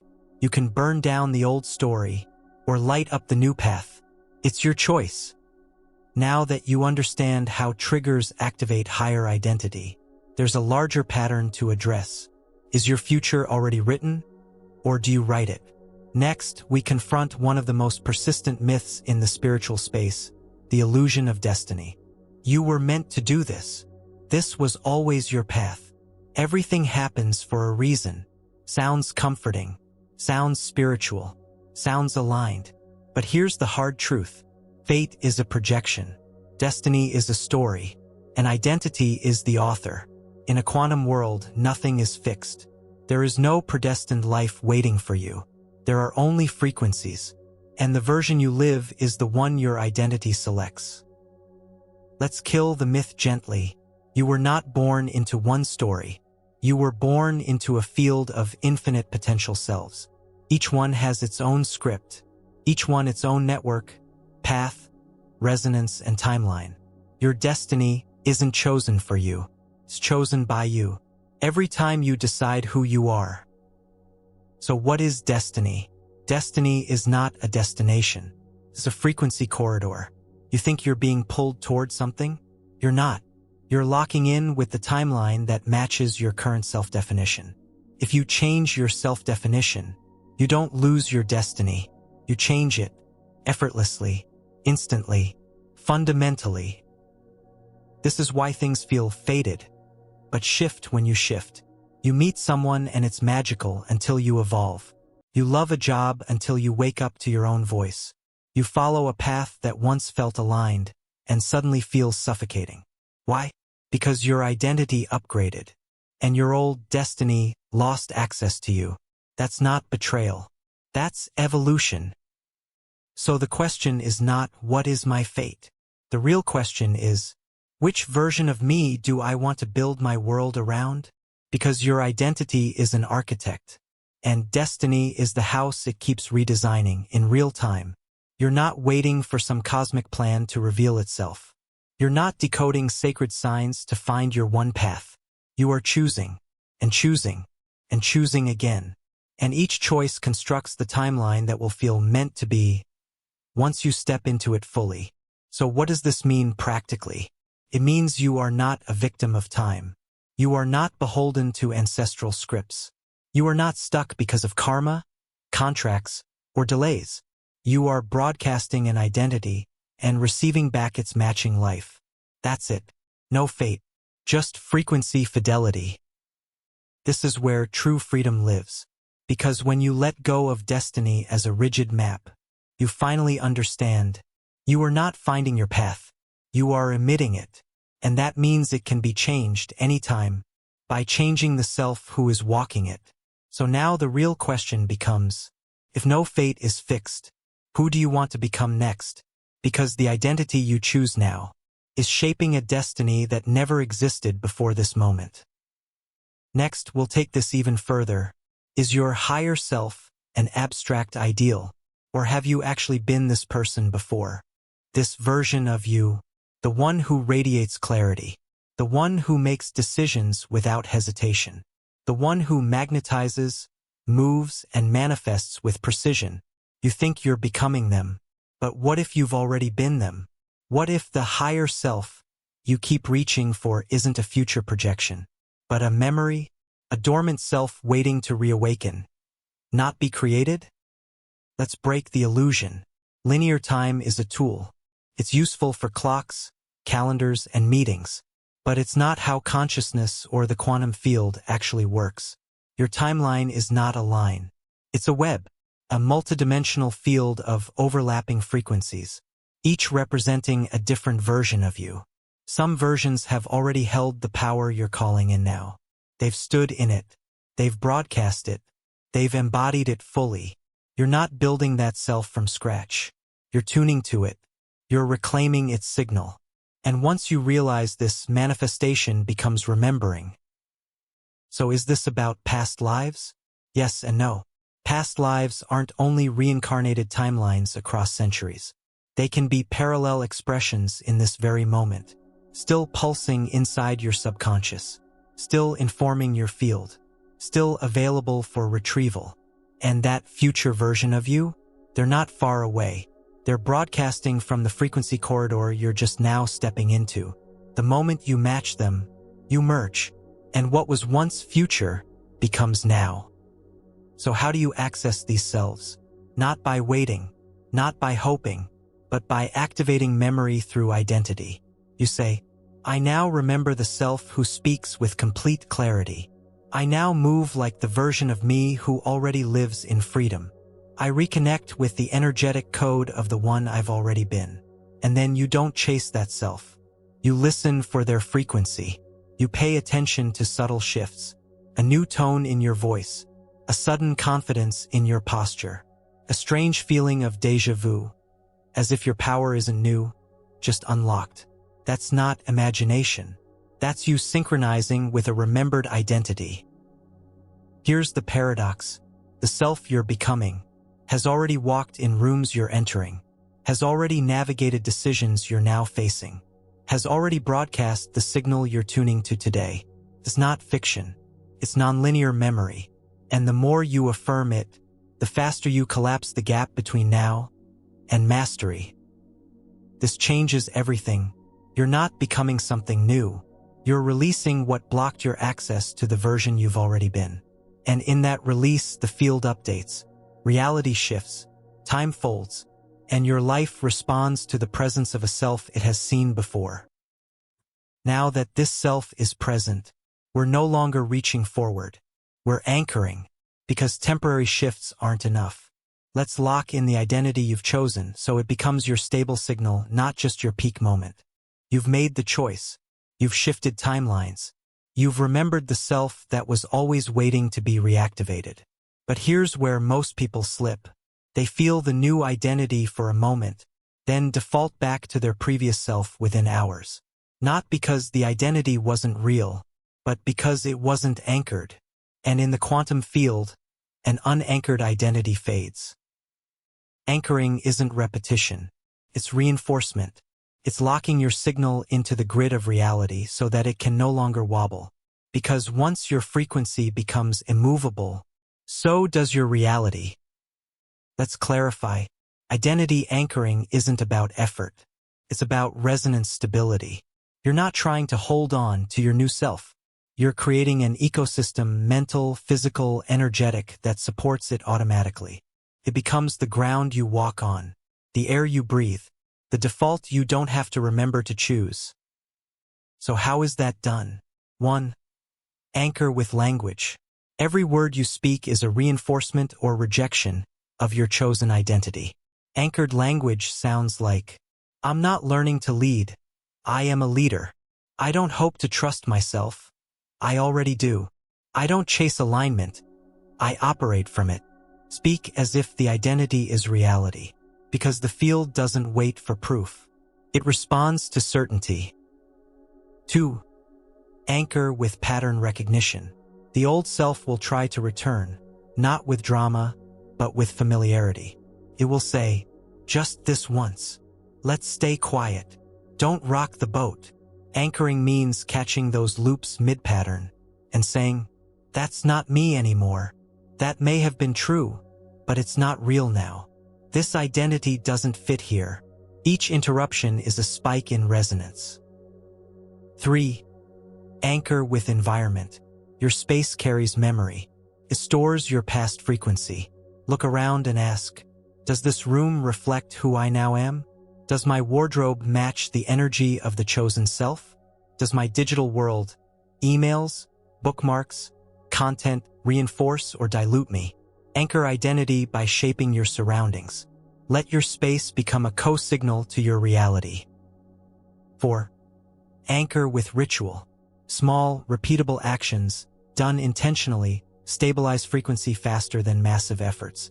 Daily actions might include speaking your identity out loud before every meeting, playing a specific track that matches your self-concept, standing in a posture of power for 60 seconds every morning.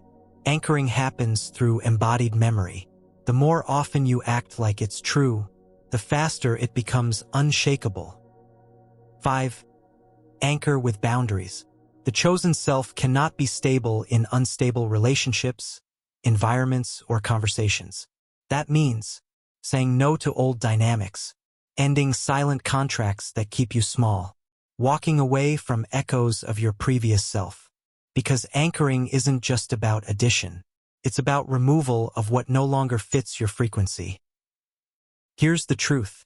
Manifestation is easy, but maintenance is mastery, and anchoring is the bridge between the two. When your identity becomes immovable, reality stops testing you and starts matching you. You no longer oscillate. You radiate. You don't remember to choose. You are the choice. And now that you're anchored, it's time to learn why self-definition is more than thought, word, or action. It's vibration. You've said the affirmations. You've repeated the mantras. You've looked in the mirror and spoken the words over and over. But let's be brutally clear. Saying, I am powerful while vibrating fear does nothing. The universe doesn't listen to what you say. It listens to what you are. And identity, real identity, is not verbal. It's vibrational. Think about it. Have you ever met someone who said all the right things, but something felt off?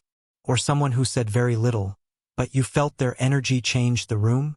That's the difference. Affirmation is surface. Vibration is signal. And your signal is what the field is translating into reality. All day, every day. So what is vibration, really? It's not a mood. It's not temporary excitement. It's not positive thinking. It's the resonant field produced by the sum of your beliefs, emotions, body language, energetic posture, and choices. It's what people feel from you before you speak. It's what the universe detects before it delivers. If your words say, I am confident, but your nervous system says, I'm scared, the field believes your nervous system. If you affirm wealth while embodying scarcity, the vibration wins. Every time. This isn't a criticism. It's freedom. Because when you understand that the field responds to who you are beneath the words, you can finally stop trying to speak things into existence and start broadcasting them. So how do you shift your identity into actual vibration? Not by saying it louder, but by aligning everything to that identity. Your breathing, your decisions, your presence in stillness, the way you walk across a room, the tone in your no, and the energy behind your yes. Each one of those is a frequency output. Each one tells the universe who you are. Let's be practical. You don't just vibrate abundance by wishing for it. You vibrate abundance by eliminating desperation, by making aligned financial decisions, by trusting timing and acting boldly, not compulsively. You don't vibrate confidence by affirming courage. You do it by making the call, sending the message, showing up, even when your old self would shrink. Each time you override the past identity, you amplify your frequency, and the stronger your signal, the faster the field organizes around it. Remember this, words are weak when they're not backed by energy, but words amplify when they're supported by vibration. So say, I am powerful, but only if your posture, decisions, boundaries, and energy agree. Then it's not just an affirmation, it's a command. This is why people manifest so inconsistently. They speak the desire but broadcast the contradiction. The universe doesn't respond to desire. It responds to identity coherence. The more consistently you radiate your chosen identity, in silence, in motion, in presence, the more stable your manifestations become. This is where law of attraction upgrades into law of vibration. An identity is the switch. Now that you understand this, let's take your identity from inside your body and extend it into your physical space, because your environment is either anchoring or distorting your vibration. Next, we engineer your space to reflect your chosen frequency. Look around. Your environment isn't neutral. It's feedback. The colors, the clutter, the arrangement of your desk, your playlists, your inbox, your closet, they are all echoes of your current identity.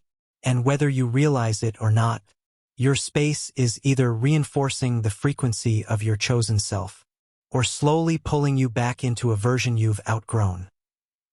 Identity doesn't live in your head. It radiates, and your environment absorbs it and reflects it back, which is why engineering your space is not aesthetic. It's energetic architecture. It's the invisible influence that tells your nervous system, this is who I am now. Every time you enter the room. Let's destroy the myth. A clean space is not enough. An expensive space is not the goal. What matters is alignment. Does this space reflect the identity you've declared?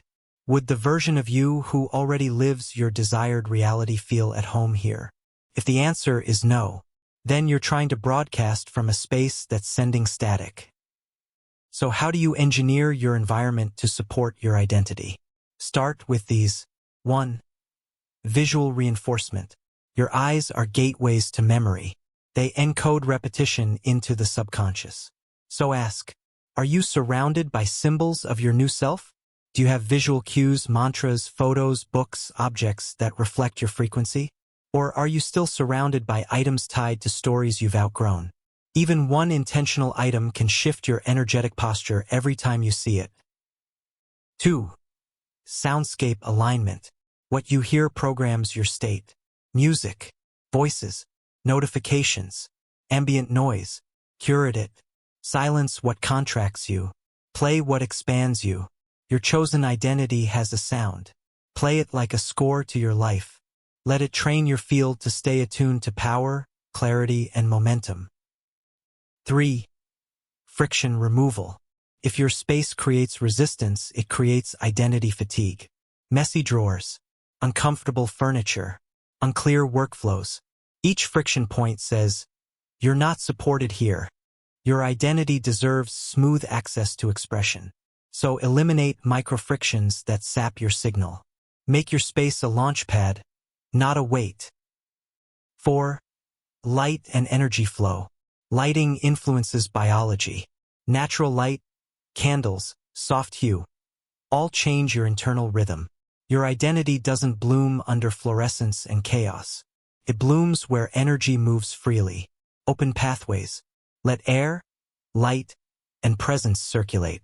Energy stuck in your room equals energy stuck in your field. 5. Space as statement. Your space is your declaration. Let every room say, "This is who I am now," not just who you were comfortable being, but the version of you that reality now builds itself around. And if something in your space contradicts that, change it, move it, release it. This isn't decor. It's energetic congruence. Your space will either amplify or diminish your signal. It will whisper old stories or sing the new one you've chosen.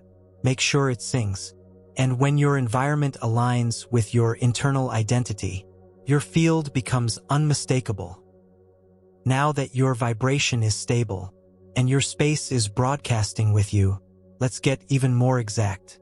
Next, we run a full identity audit, tracking your decisions to see if they match the identity you've declared. You've declared the identity. You've adjusted the vibration. You've calibrated your environment. But now comes the test. Do your decisions match your declaration? Because clarity without congruence is a broken signal. And in the quantum field, inconsistency delays manifestation. This is where the identity ledger comes in. It's not metaphor. It's not theory. It's a direct, practical framework for ensuring your actions are in harmony with the identity you've chosen to live from. Start with this.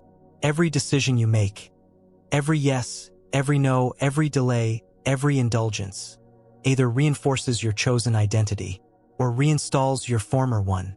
And most people don't realize it until the outcomes reflect the wrong timeline. The relationships they attract, the income they generate, the self-talk that sneaks back in. It's not a mystery, it's misalignment. But now we make it visible. Let's build your identity ledger. You begin with one simple daily habit, tracking decisions through the lens of identity, not through morality, not through good versus bad, but through this one question: is this aligned with who I've chosen to be? That's it. And that question becomes your filter for everything. Let's go deeper. 1. Start with morning awareness. Before you engage with the world, write this: who have I chosen to be today? One sentence. Precise. What does that version of me do, tolerate, pursue, ignore, prioritize, and decline? What does that version of me never second guess? You're not just reminding yourself. You're loading your frequency into the field. 2. Track real-time decisions. Throughout your day, pause and assess. Did I speak from power or from fear? Did I say yes to something that betrayed my boundaries? Did I make a choice that validated my scarcity story? Did I delay action that my identity would take instantly? Each decision gets a note. Aligned, +1. Misaligned, -1. Neutral, observe. This isn't about scoring. It's about becoming non-negotiable. 3. Review without shame. At day's end, revisit your ledger. Not to punish, but to reprogram. Misalignment doesn't mean failure. It means there's still a thread of the former self trying to reassert control. Call it out. Name it. Rewrite the decision in your journal as if your chosen identity made it. This rewires the pattern neurologically and energetically. 4. Celebrate micro-wins. Caught yourself before reacting? +1. Chose rest over overextension? +1. Spoke truth even when it was uncomfortable? +10. Momentum is built on micromastery, and every aligned decision stabilizes the broadcast. 5. Identify patterns. After 1 week of using the ledger, ask, where do I consistently misalign? What patterns pull me back into the old identity? What environments, people, or triggers lower my signal? Awareness brings precision, and precision rewrites timelines. The identity ledger turns guesswork into governance. It removes the fog of inconsistency. It creates accountability not to others, but to your own frequency.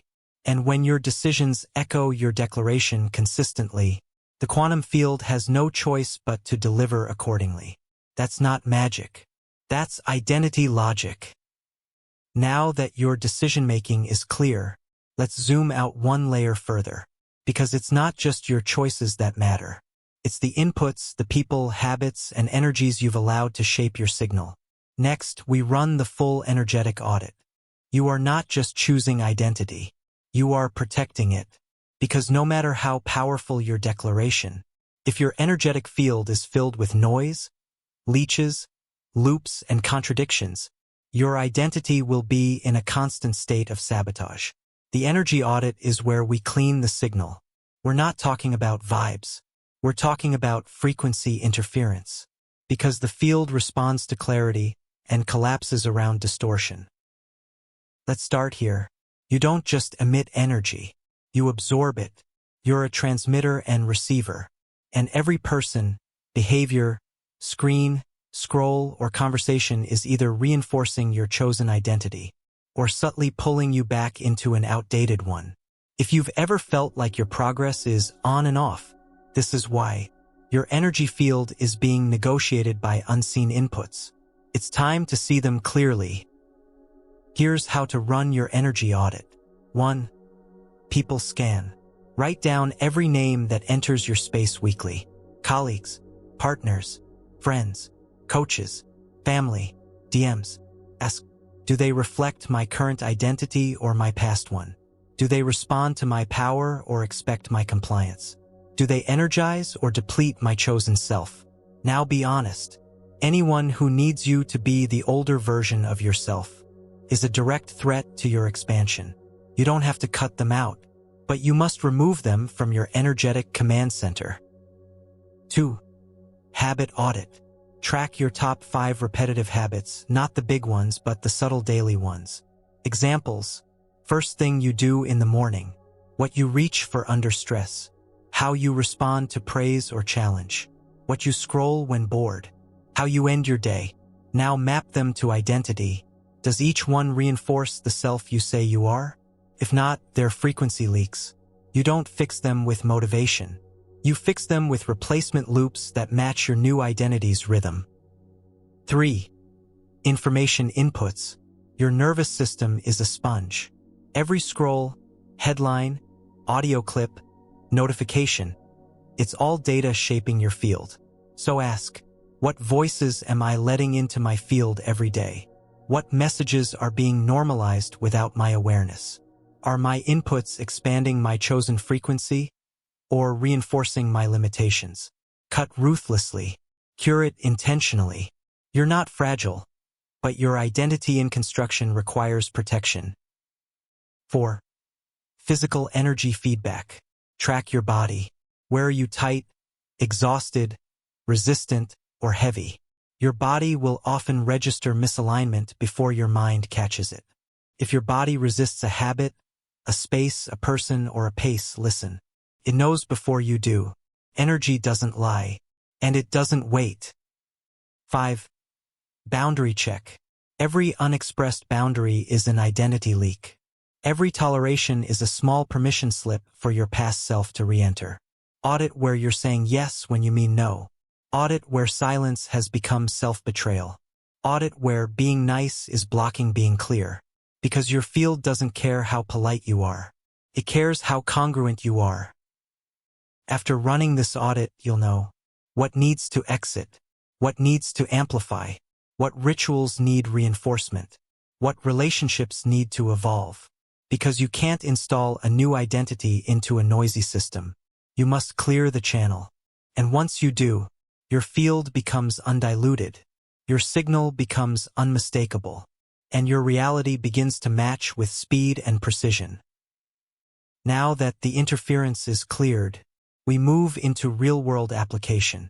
Next, we show how identity governs wealth, relationships, and the body. Wealth is not a reward. It's not a goal. It's not the result of effort alone. Wealth is an identity frequency, and the quantum field doesn't give money to those who work for it. It flows to those who match the frequency of someone who already has it. This is the reason two people can take the same actions and receive radically different results. One is acting from a state of lack. The other is radiating the identity of abundance. The field doesn't respond to what you want. It responds to what you are. Let's expose the trap. Most people try to manifest money. They visualize checks. They repeat affirmations. They hustle endlessly, waiting for compensation. But deep in their identity, they still see themselves as trying to get there, hoping to someday arrive, waiting for proof of value before believing in their own. This is why the flow doesn't open. They're not vibrating with wealth. They're vibrating with wanting wealth. That difference, it's everything. So what does it mean to embody wealth? It means you show up to the world with a non-negotiable sense of sufficiency. Not arrogance, not blind optimism, but a grounded certainty that says, I am the source. I am the generator. I do not chase value. I reveal it. You don't speak from scarcity. You speak from selection. You don't ask to be picked. You curate what aligns with your worth. This is not a mental trick. It's a frequency shift. Here's the truth no one tells you. You've met wealthy people who don't work harder than you. You've seen mediocre creators earning more than masters. You've watched someone raise their rates 10x and get more demand, not less. It's not luck. It's not algorithm. It's not privilege alone. It's identity transmission. Those people aren't waiting to be validated. They walk in the room like they already are. And the field, being obedient, delivers accordingly. So how do you shift into the frequency of wealth? Not by earning it, not by justifying it, but by deciding that your current identity is no longer available for poverty behavior. Start here. Stop explaining your value. Start expecting reciprocity. Stop underpricing to feel safe. Start charging in alignment with impact. Stop working like you're being watched. Start creating like you're trusted. Wealth flows where identity stabilizes around worth. One of the biggest distortions in money manifestation is trying to act rich without being congruent with prosperity. That leads to overconsumption, debt, pretending, disconnection. But the true embodiment of wealth looks like this: calm decision-making, energetic spaciousness, boundaries with time, unapologetic standards, gratitude without gripping. It's not about how much money is in your account. It's about how little scarcity is in your system. So ask yourself, does your calendar reflect someone who is abundant? Do your boundaries mirror someone who honors their value? Does your tone, posture, and communication reinforce wealth as your baseline? If not, don't hustle harder. Recalibrate the identity, because you don't attract more by doing more. You attract more by transmitting more powerfully. And now that your wealth frequency is coming online, let's look at how identity doesn't just attract money. It organizes every relationship in your life. Next, we'll explore the unspoken contracts that dictate how people treat you. Ever notice how people treat you differently once you change? Even before you say a word? That's not psychology. That's identity transmission. People don't respond to what you tell them. They respond to the frequency you broadcast about who you are, and the silent contracts you've agreed to, often without knowing it. Your relationships are not static. They're dynamic feedback loops, updating in real time based on who you believe yourself to be. Let's get precise. Every connection you have is governed by an identity contract. That contract is unspoken but binding. It says things like, I will be the fixer. You will need saving. I will be the quiet one. You will dominate the space. I will be endlessly available. You will never feel abandoned. I will be the giver. You will be the center. None of this is bad, but all of it is negotiated based on your chosen identity or your unchosen one. So what happens when you change? When you choose a new self? When you decide you're no longer available for certain roles, expectations, or dynamics? The contract breaks, and the people who depended on the old version of you will either adapt or resist. This is not betrayal. This is identity disruption. And most relationships can't survive it unless you rewrite the contract consciously. Let's make this practical. 1. Audit the contracts. For each relationship that feels draining, stuck, or complicated, ask, what role have I been playing? What identity does this person expect me to reinforce? What am I tolerating to maintain the contract? You can't change the dynamic if you pretend it doesn't exist. Name it, see it, then rewrite it. 2. Clarify your non-negotiables. Your chosen identity has standards, not just for self, but for how it is seen, treated, and spoken to. Write your baseline rules. I no longer over-explain my choices. I no longer say yes to preserve someone's comfort. I no longer remain silent when clarity is needed. These aren't demands. They're frequency declarations. And when you live them consistently, people adjust or disappear. Both outcomes are blessings. 3. Communicate from alignment. When changing identity contracts, don't convince. Don't apologize. Don't seek permission. Speak from the new identity. This is what works for me now. I know we used to relate this way. I'm choosing something different. I'm not the same, and I'm honoring that in every part of my life. The people who are aligned with your growth will rise to meet it. The rest, let them go. 4. Recognize reflections. Every person in your life is a mirror, not just of your identity, but of your boundaries, availability, and emotional minimums.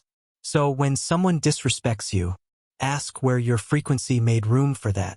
When someone uplifts and expands you, ask what version of you they are mirroring back. This is not blame. It's authorship. You are constantly teaching others how to engage with your identity. You don't change people. You change contracts. And that means your relationships either upgrade with you or become part of your past timeline. Don't chase the old self to maintain the old dynamic. Choose the self and let reality adjust. Next, we'll explore how this same identity frequency, once activated, can shift more than emotion or relationships. It can transform the very biology of your body. You've upgraded your energy. You've redefined your self-concept. You've seen how the field mirrors back your internal identity through money, relationships, and opportunity. Now it's time to face something even more personal. Your body. Because your body isn't resisting change. It's obeying your current identity. Health is not just a biological state. It's a vibrational echo of your chosen self. And until your identity includes vitality, strength, and resilience, your cells will continue expressing the old story. Let's cut through the noise. Most people approach health through mechanics. Eat this. Avoid that. Exercise more. Sleep better. Useful? Yes. Sufficient? No. Because if your core identity is still saying, I'm tired all the time. I've always had this issue. This runs in my family. I'm not someone who follows through. Then no matter what you do, your cells are following instructions from an outdated blueprint. The field responds first to identity, then to action. Your biology, your chemistry, your posture, your hormonal response. They are all expressions of a consciousness pattern encoded in your sense of self. So when you say, I'm just not the type who feels energized, the body delivers fatigue. When you claim, I'm strong, clear, and regenerating daily, the body begins to adjust its cellular output, even before habits change. This isn't wishful thinking. It's the principle of vibrational command. You can't hate your body into healing. You can't micromanage it into ease. But you can broadcast identity and watch it begin to reorganize around that frequency. So let's make this real. 1. Identity-based body language. Your posture is your unconscious expression of identity. Do you walk like someone who is well? Do you speak like someone who trusts their body? Do you move like someone who enjoys embodiment? The field notices. Your nervous system listens. Your cells follow. 2. Language as physiological input. Every word you say about your body becomes part of your cellular culture. I'm getting old becomes slow metabolism, tense joints, diminished vitality. I bounce back fast becomes hormonal recovery, quicker repair, higher endurance. My body listens to me becomes increased awareness, intuitive choices, alignment with needs. You don't need perfection. You need coherence.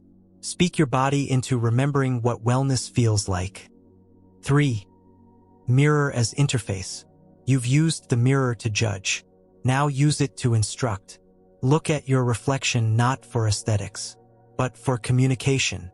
Stand, hold eye contact, and say, I trust you.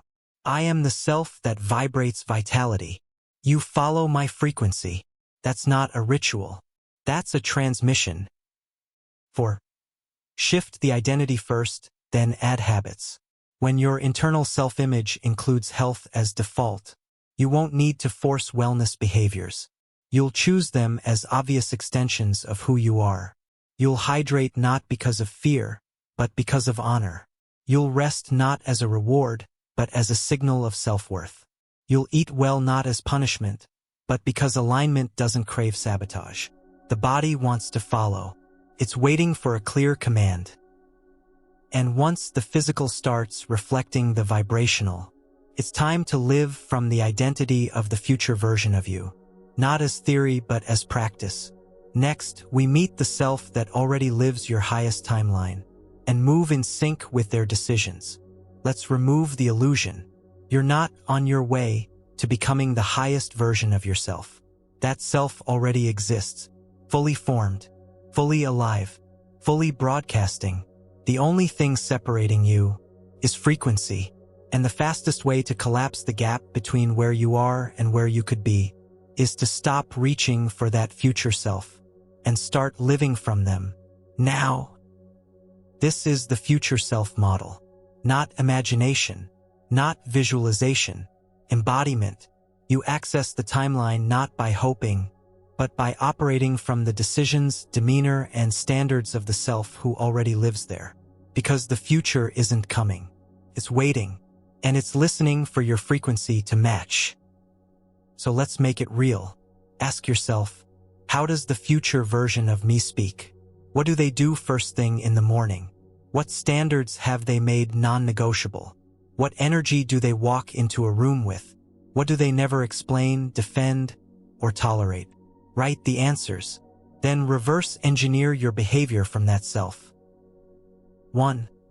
Create a decision filter. Every moment offers a fork. You can default to your current self, or consult your future self. That looks like, what would the $1 million version of me decide here?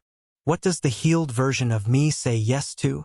What does the magnetic version of me not even entertain? This filter removes doubt, because the future self has already lived the answer. 2. Change the walk, not just the talk. Embodying the future self isn't a mindset game. It's kinetic.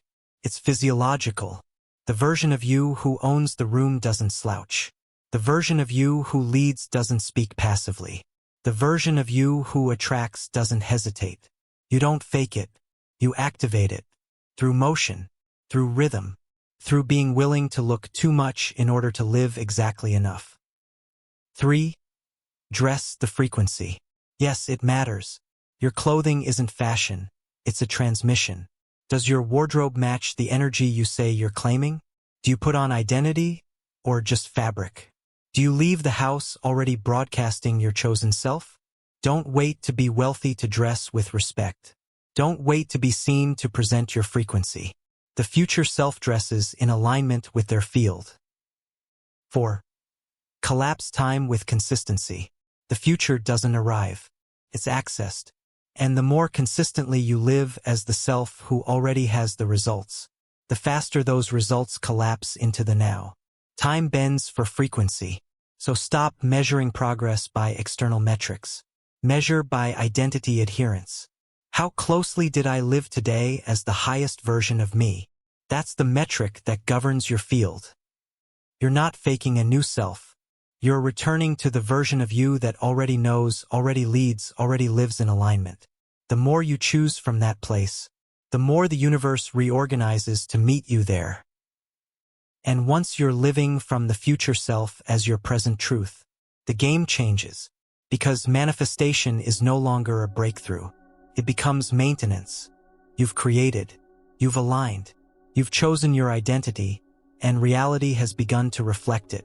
But this is where most people lose momentum. Not because manifestation failed, but because they believed it was a one-time event. In truth, manifestation isn't a moment. It's a maintenance ritual. You don't just create identity. You sustain it. The biggest misconception in manifestation is this: that once I align, the results will lock in permanently. But in the quantum field, nothing locks in. Everything flows according to signal, and the signal doesn't hold unless you hold it. This is why people experience the roller coaster effect: a surge of alignment, a breakthrough moment, then a gradual slide back into old patterns, emotions, and timelines.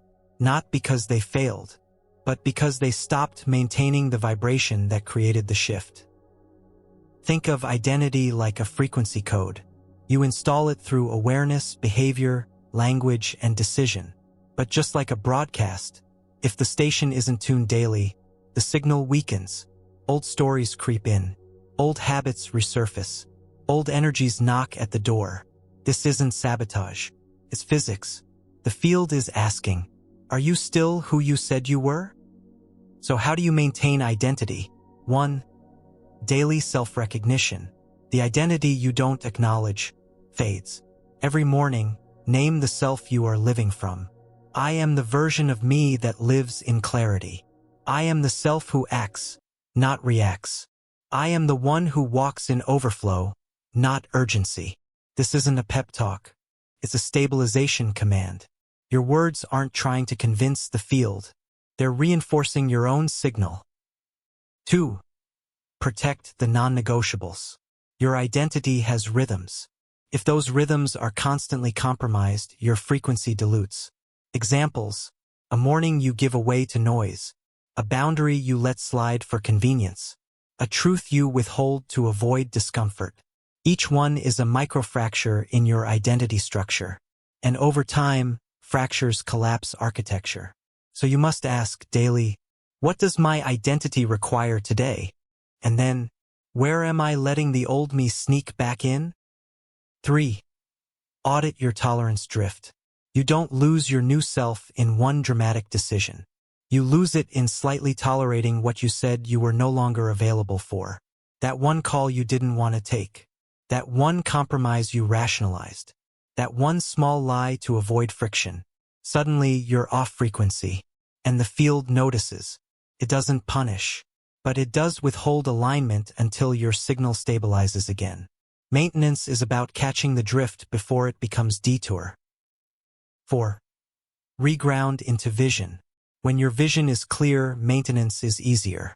But when the vision is blurred by comparison, exhaustion, or over-efforting, you forget why you chose this identity in the first place. So anchor back. Visualize the life already built by the version of you you've claimed. See it, feel it, then ask, is today's version of me matching that field? If yes, amplify.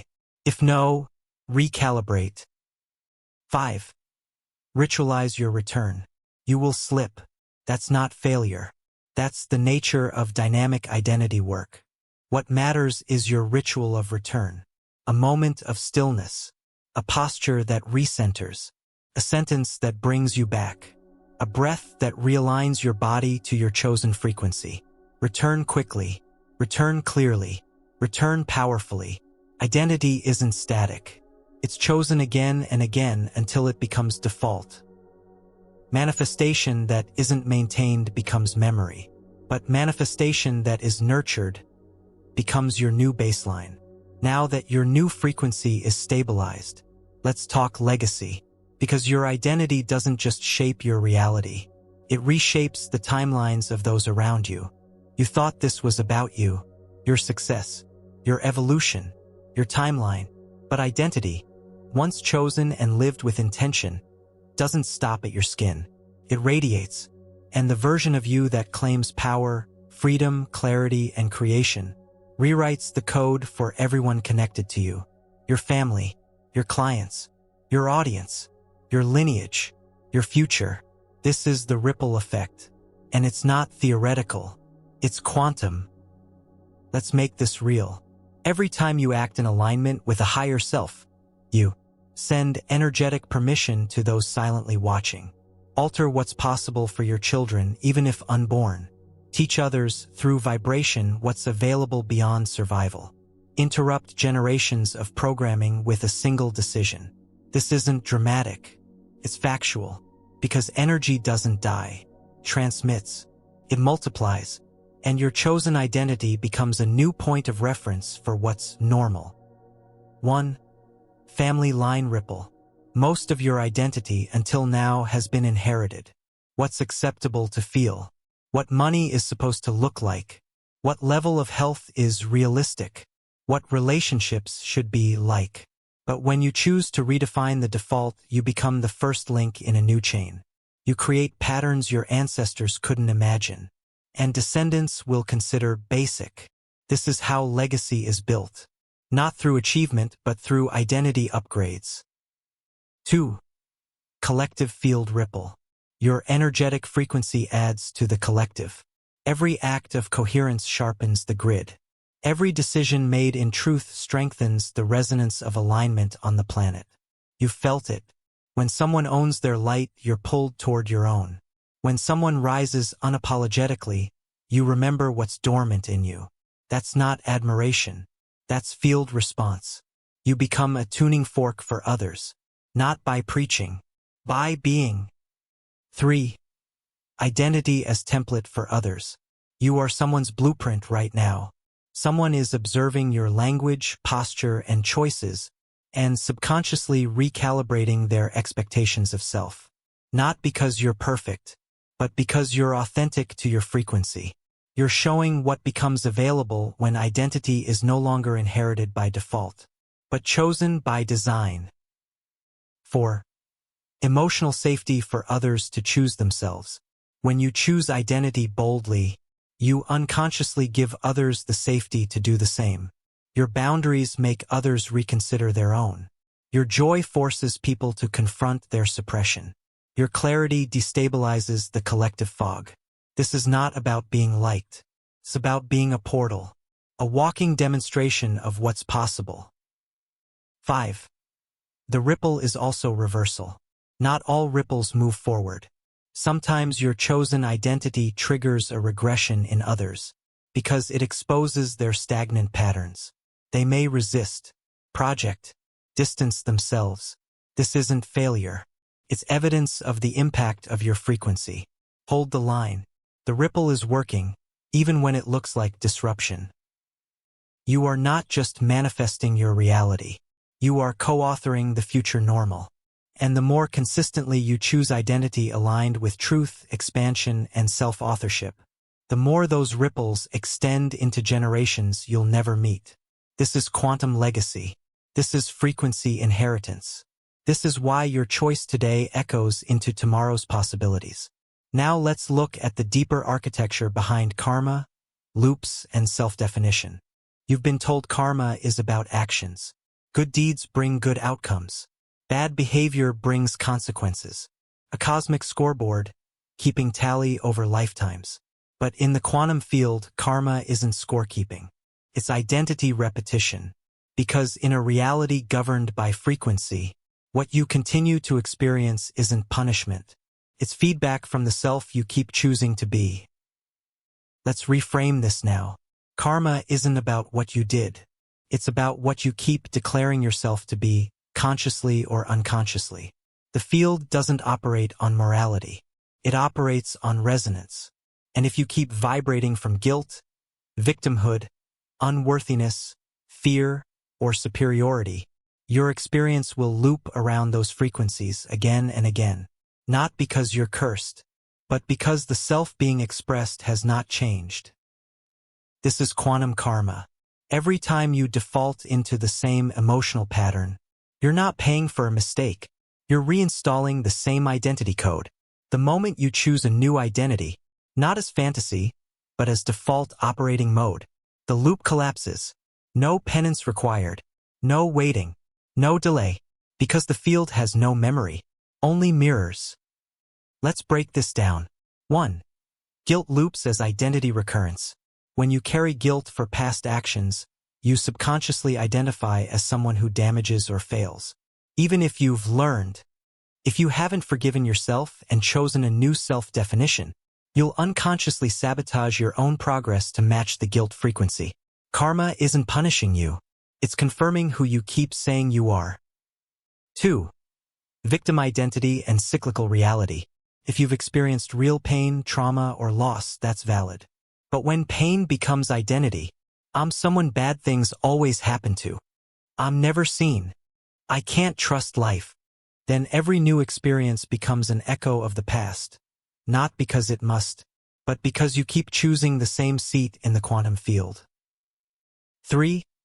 Karma as unconscious consent. Your reality reflects not just what you affirm, but what you tolerate. Every time you allow energy, people, behaviors, or choices that violate your true self, you give karmic consent to stay in the same frequency loop. Not as punishment, but as an invitation. Are you ready to stop choosing this?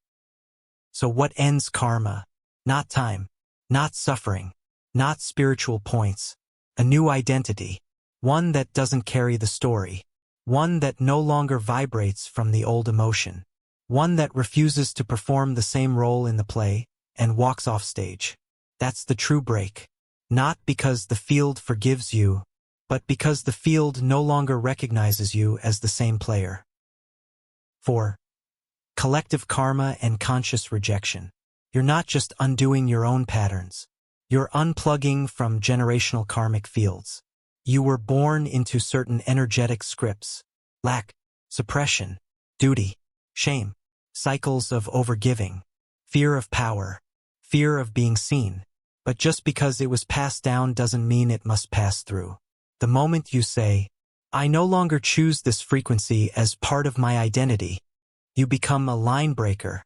The loop ends with you. So now ask yourself, what emotional patterns keep repeating in your life? What outcomes seem stuck or unfair that might reflect an unexamined identity? What version of you do you keep subconsciously casting in your own story? And most importantly, are you still that version? Or just afraid to stop being them? Because when identity changes, karma doesn't wait. It rewrites itself instantly. Now that you understand this, you're positioned for a deeper revolution, a life where identity is not a byproduct of the world, but the force that reshapes the world itself. Let's explore that next. We're at a tipping point, not just spiritually, not just energetically, but evolutionarily. The old world was built on inherited identities: culture, class, role, gender, story, scarcity, survival. People were assigned meaning based on origin, not authorship. But the new era belongs to those who choose themselves, not by rebellion, by design.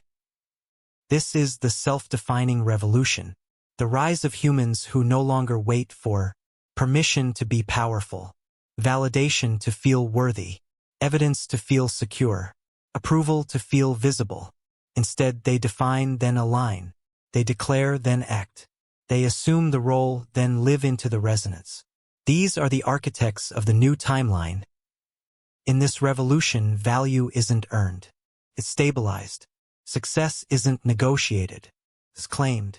And the currency, clarity of identity. Who you decide you are becomes the passport to every room, every resource, every relationship, every reality. Not because of status, but because the field mirrors self-authorship. But here's what makes this revolution different. It doesn't require followers, only frequency holders, people willing to be unshakably themselves in rooms of doubt, willing to look arrogant to stay aligned, unavailable for old scripts no matter how comfortable, uninterested in shrinking to maintain harmony. This revolution is silent, but its vibration is undeniable, and the world will bend toward those who define themselves clearly, consistently, and unapologetically. 1. Why most won't join? Because self-definition requires shedding every identity given by others, and most people don't know who they are without those labels. To join this revolution means saying no to inherited roles, releasing the familiar comfort of conformity, stepping outside the group field to create a new one. It's not easy, but it's sovereign. 2. Why it's inevitable. The systems that relied on identity outsourcing are collapsing. The institutions, industries, and illusions that told you who to be are fading. In their place, a void, one that will either be filled by manipulation or by creators of identity so grounded in self-authorship. They become immovable. 3. What it demands. This revolution demands nothing external. No gear, no followers, no evidence. It demands only one thing, a moment of decision, repeated daily. I am who I say I am. I define the story I'm living. No one has more authority over my identity than me. From there, you stop being reactive. You become generative. And the moment enough people do this, not just in private, but in how they build, speak, lead, and love, the entire field shifts. Not from the top down, but from the self out. This is the real revolution. And it doesn't come with banners or noise. It comes with identity so stable, the world reorganizes to accommodate your clarity. You're not waiting for the future. You're broadcasting it, and everyone else is catching up. Everything you've explored, every insight, every paradigm shift, every transmission, has led to one singular moment. Not a hypothetical future, not a conceptual model, but a real, irreversible present. You must choose. Because identity is not passive. It's not inherited. It's not discovered. It's selected, and it's activated through decisive presence. So the question that now stands at the doorway of your next timeline is simple. Who are you deciding to be today? Pause here. Let that settle. This isn't about aspirations. Not about what you're working on. Not about who you're becoming. This is about the identity you stabilize right now in this moment with no external proof. Because the quantum field doesn't respond to timelines you're chasing. It responds to timelines you embody. And embodiment starts with a choice. What does choice actually look like? It's not loud. It's not performative. It's quiet, powerful, and absolute. Choice says, I no longer need struggle to prove growth. I operate from clarity, even if no one claps for it. I don't revisit identities that no longer support the life I'm building. I set the tone, energy, standard, and direction. This isn't wishful thinking. It's structural realignment. You're telling reality. This is the blueprint from which you build now. But here's what most miss. You don't choose once. You choose until it's who you are. You choose even when old patterns whisper, familiar emotions tug. People expect your old self. Results lag behind your vision. That's the test. Not of discipline, but of identity stability. If you choose long enough without needing permission, the field yields. It must, because the universe doesn't question repetition. It mirrors it. So let's get honest. You already know the identity you're tired of carrying. The one that's familiar but small, safe but silent, functional but false. You also know the identity calling you forward. The one you glimpse in moments of power. The one who moves with conviction, ease, and truth. The one who isn't becoming, they've already become. It's not fantasy. It's already inside you. But access requires one thing. Choice. Not later. Not when things are perfect. Not after external validation. Now. Today you are writing a code into the field. Whether consciously or not. Will it be another loop of hesitation, self-doubt, partial expression? Or will it be the signal of a self who no longer negotiates their vibration? There is no halfway. The universe doesn't respond to maybe. It waits for decided. And then it moves mountains. Right now, you are standing in front of every version of you that could exist. They are all real. They are all available. And the field is listening for the command. This isn't pressure. It's power. You don't need to change your whole life overnight. You just need to cast the vote. I am this now. I act from here. I receive accordingly. That's it. The next iteration of you doesn't wait in the distance. They step forward the moment you say yes. So, who will you decide to be today? Because the universe has been listening, and now it's time to respond. This is the convergence. You've learned how reality is a mirror, how identity is a frequency, how timelines bend to the clarity of your signal, how your future is not found, it's chosen. But there's one final truth that anchors it all. The universe has always been waiting on you. Not watching, not testing, waiting. Waiting for the signal that says, I'm ready to live from truth. I'm no longer outsourcing who I am. I've remembered that I am the selector, not the seeker. Let's strip away every layer now. The manifestation tools, the energetic frameworks, the quantum concepts. At the core of all of it is this: you are the command. Your identity right now is the field's instruction, and it will build a world around the frequency you stabilize. That's not spiritual poetry. It's physics. The field is not reactive. It's obedient, but it does not move until you decide who you are fully. You've waited for signs. You've asked for proof. You've hoped for permission. But the law has always worked backwards. Reality waits for declaration, not desperation. So when you say, I am this now, the universe says, then so it shall be, and not before. Let's bring it all into crystal clarity. Reality is plastic. Time is fluid. The mirror is live. The field is responsive. But none of it activates without your identity choice. You must emit the new self as truth before it becomes physical evidence. You must behave as if it's already done, not to trick the universe, but because that's what collapses possibility into presence. That's what shifts quantum fog into form. You've met every version of yourself in this journey. The one who creates without waiting. The one who no longer plays small to be accepted. The one who sets reality into motion by energetic decree. The one who doesn't just manifest but maintains, stabilizes, multiplies. And now the mirror is clean, just looking back at you, waiting, listening, ready, not for performance, not for perfect readiness, for certainty, and only you can supply that. So what now? Now you decide every day with every thought, every choice, every movement. This is who I am. You stop apologizing for clarity. You stop diluting truth to remain accessible. You stop reactivating old timelines for emotional familiarity. You become the one the field recognizes instantly, because your signal no longer wavers.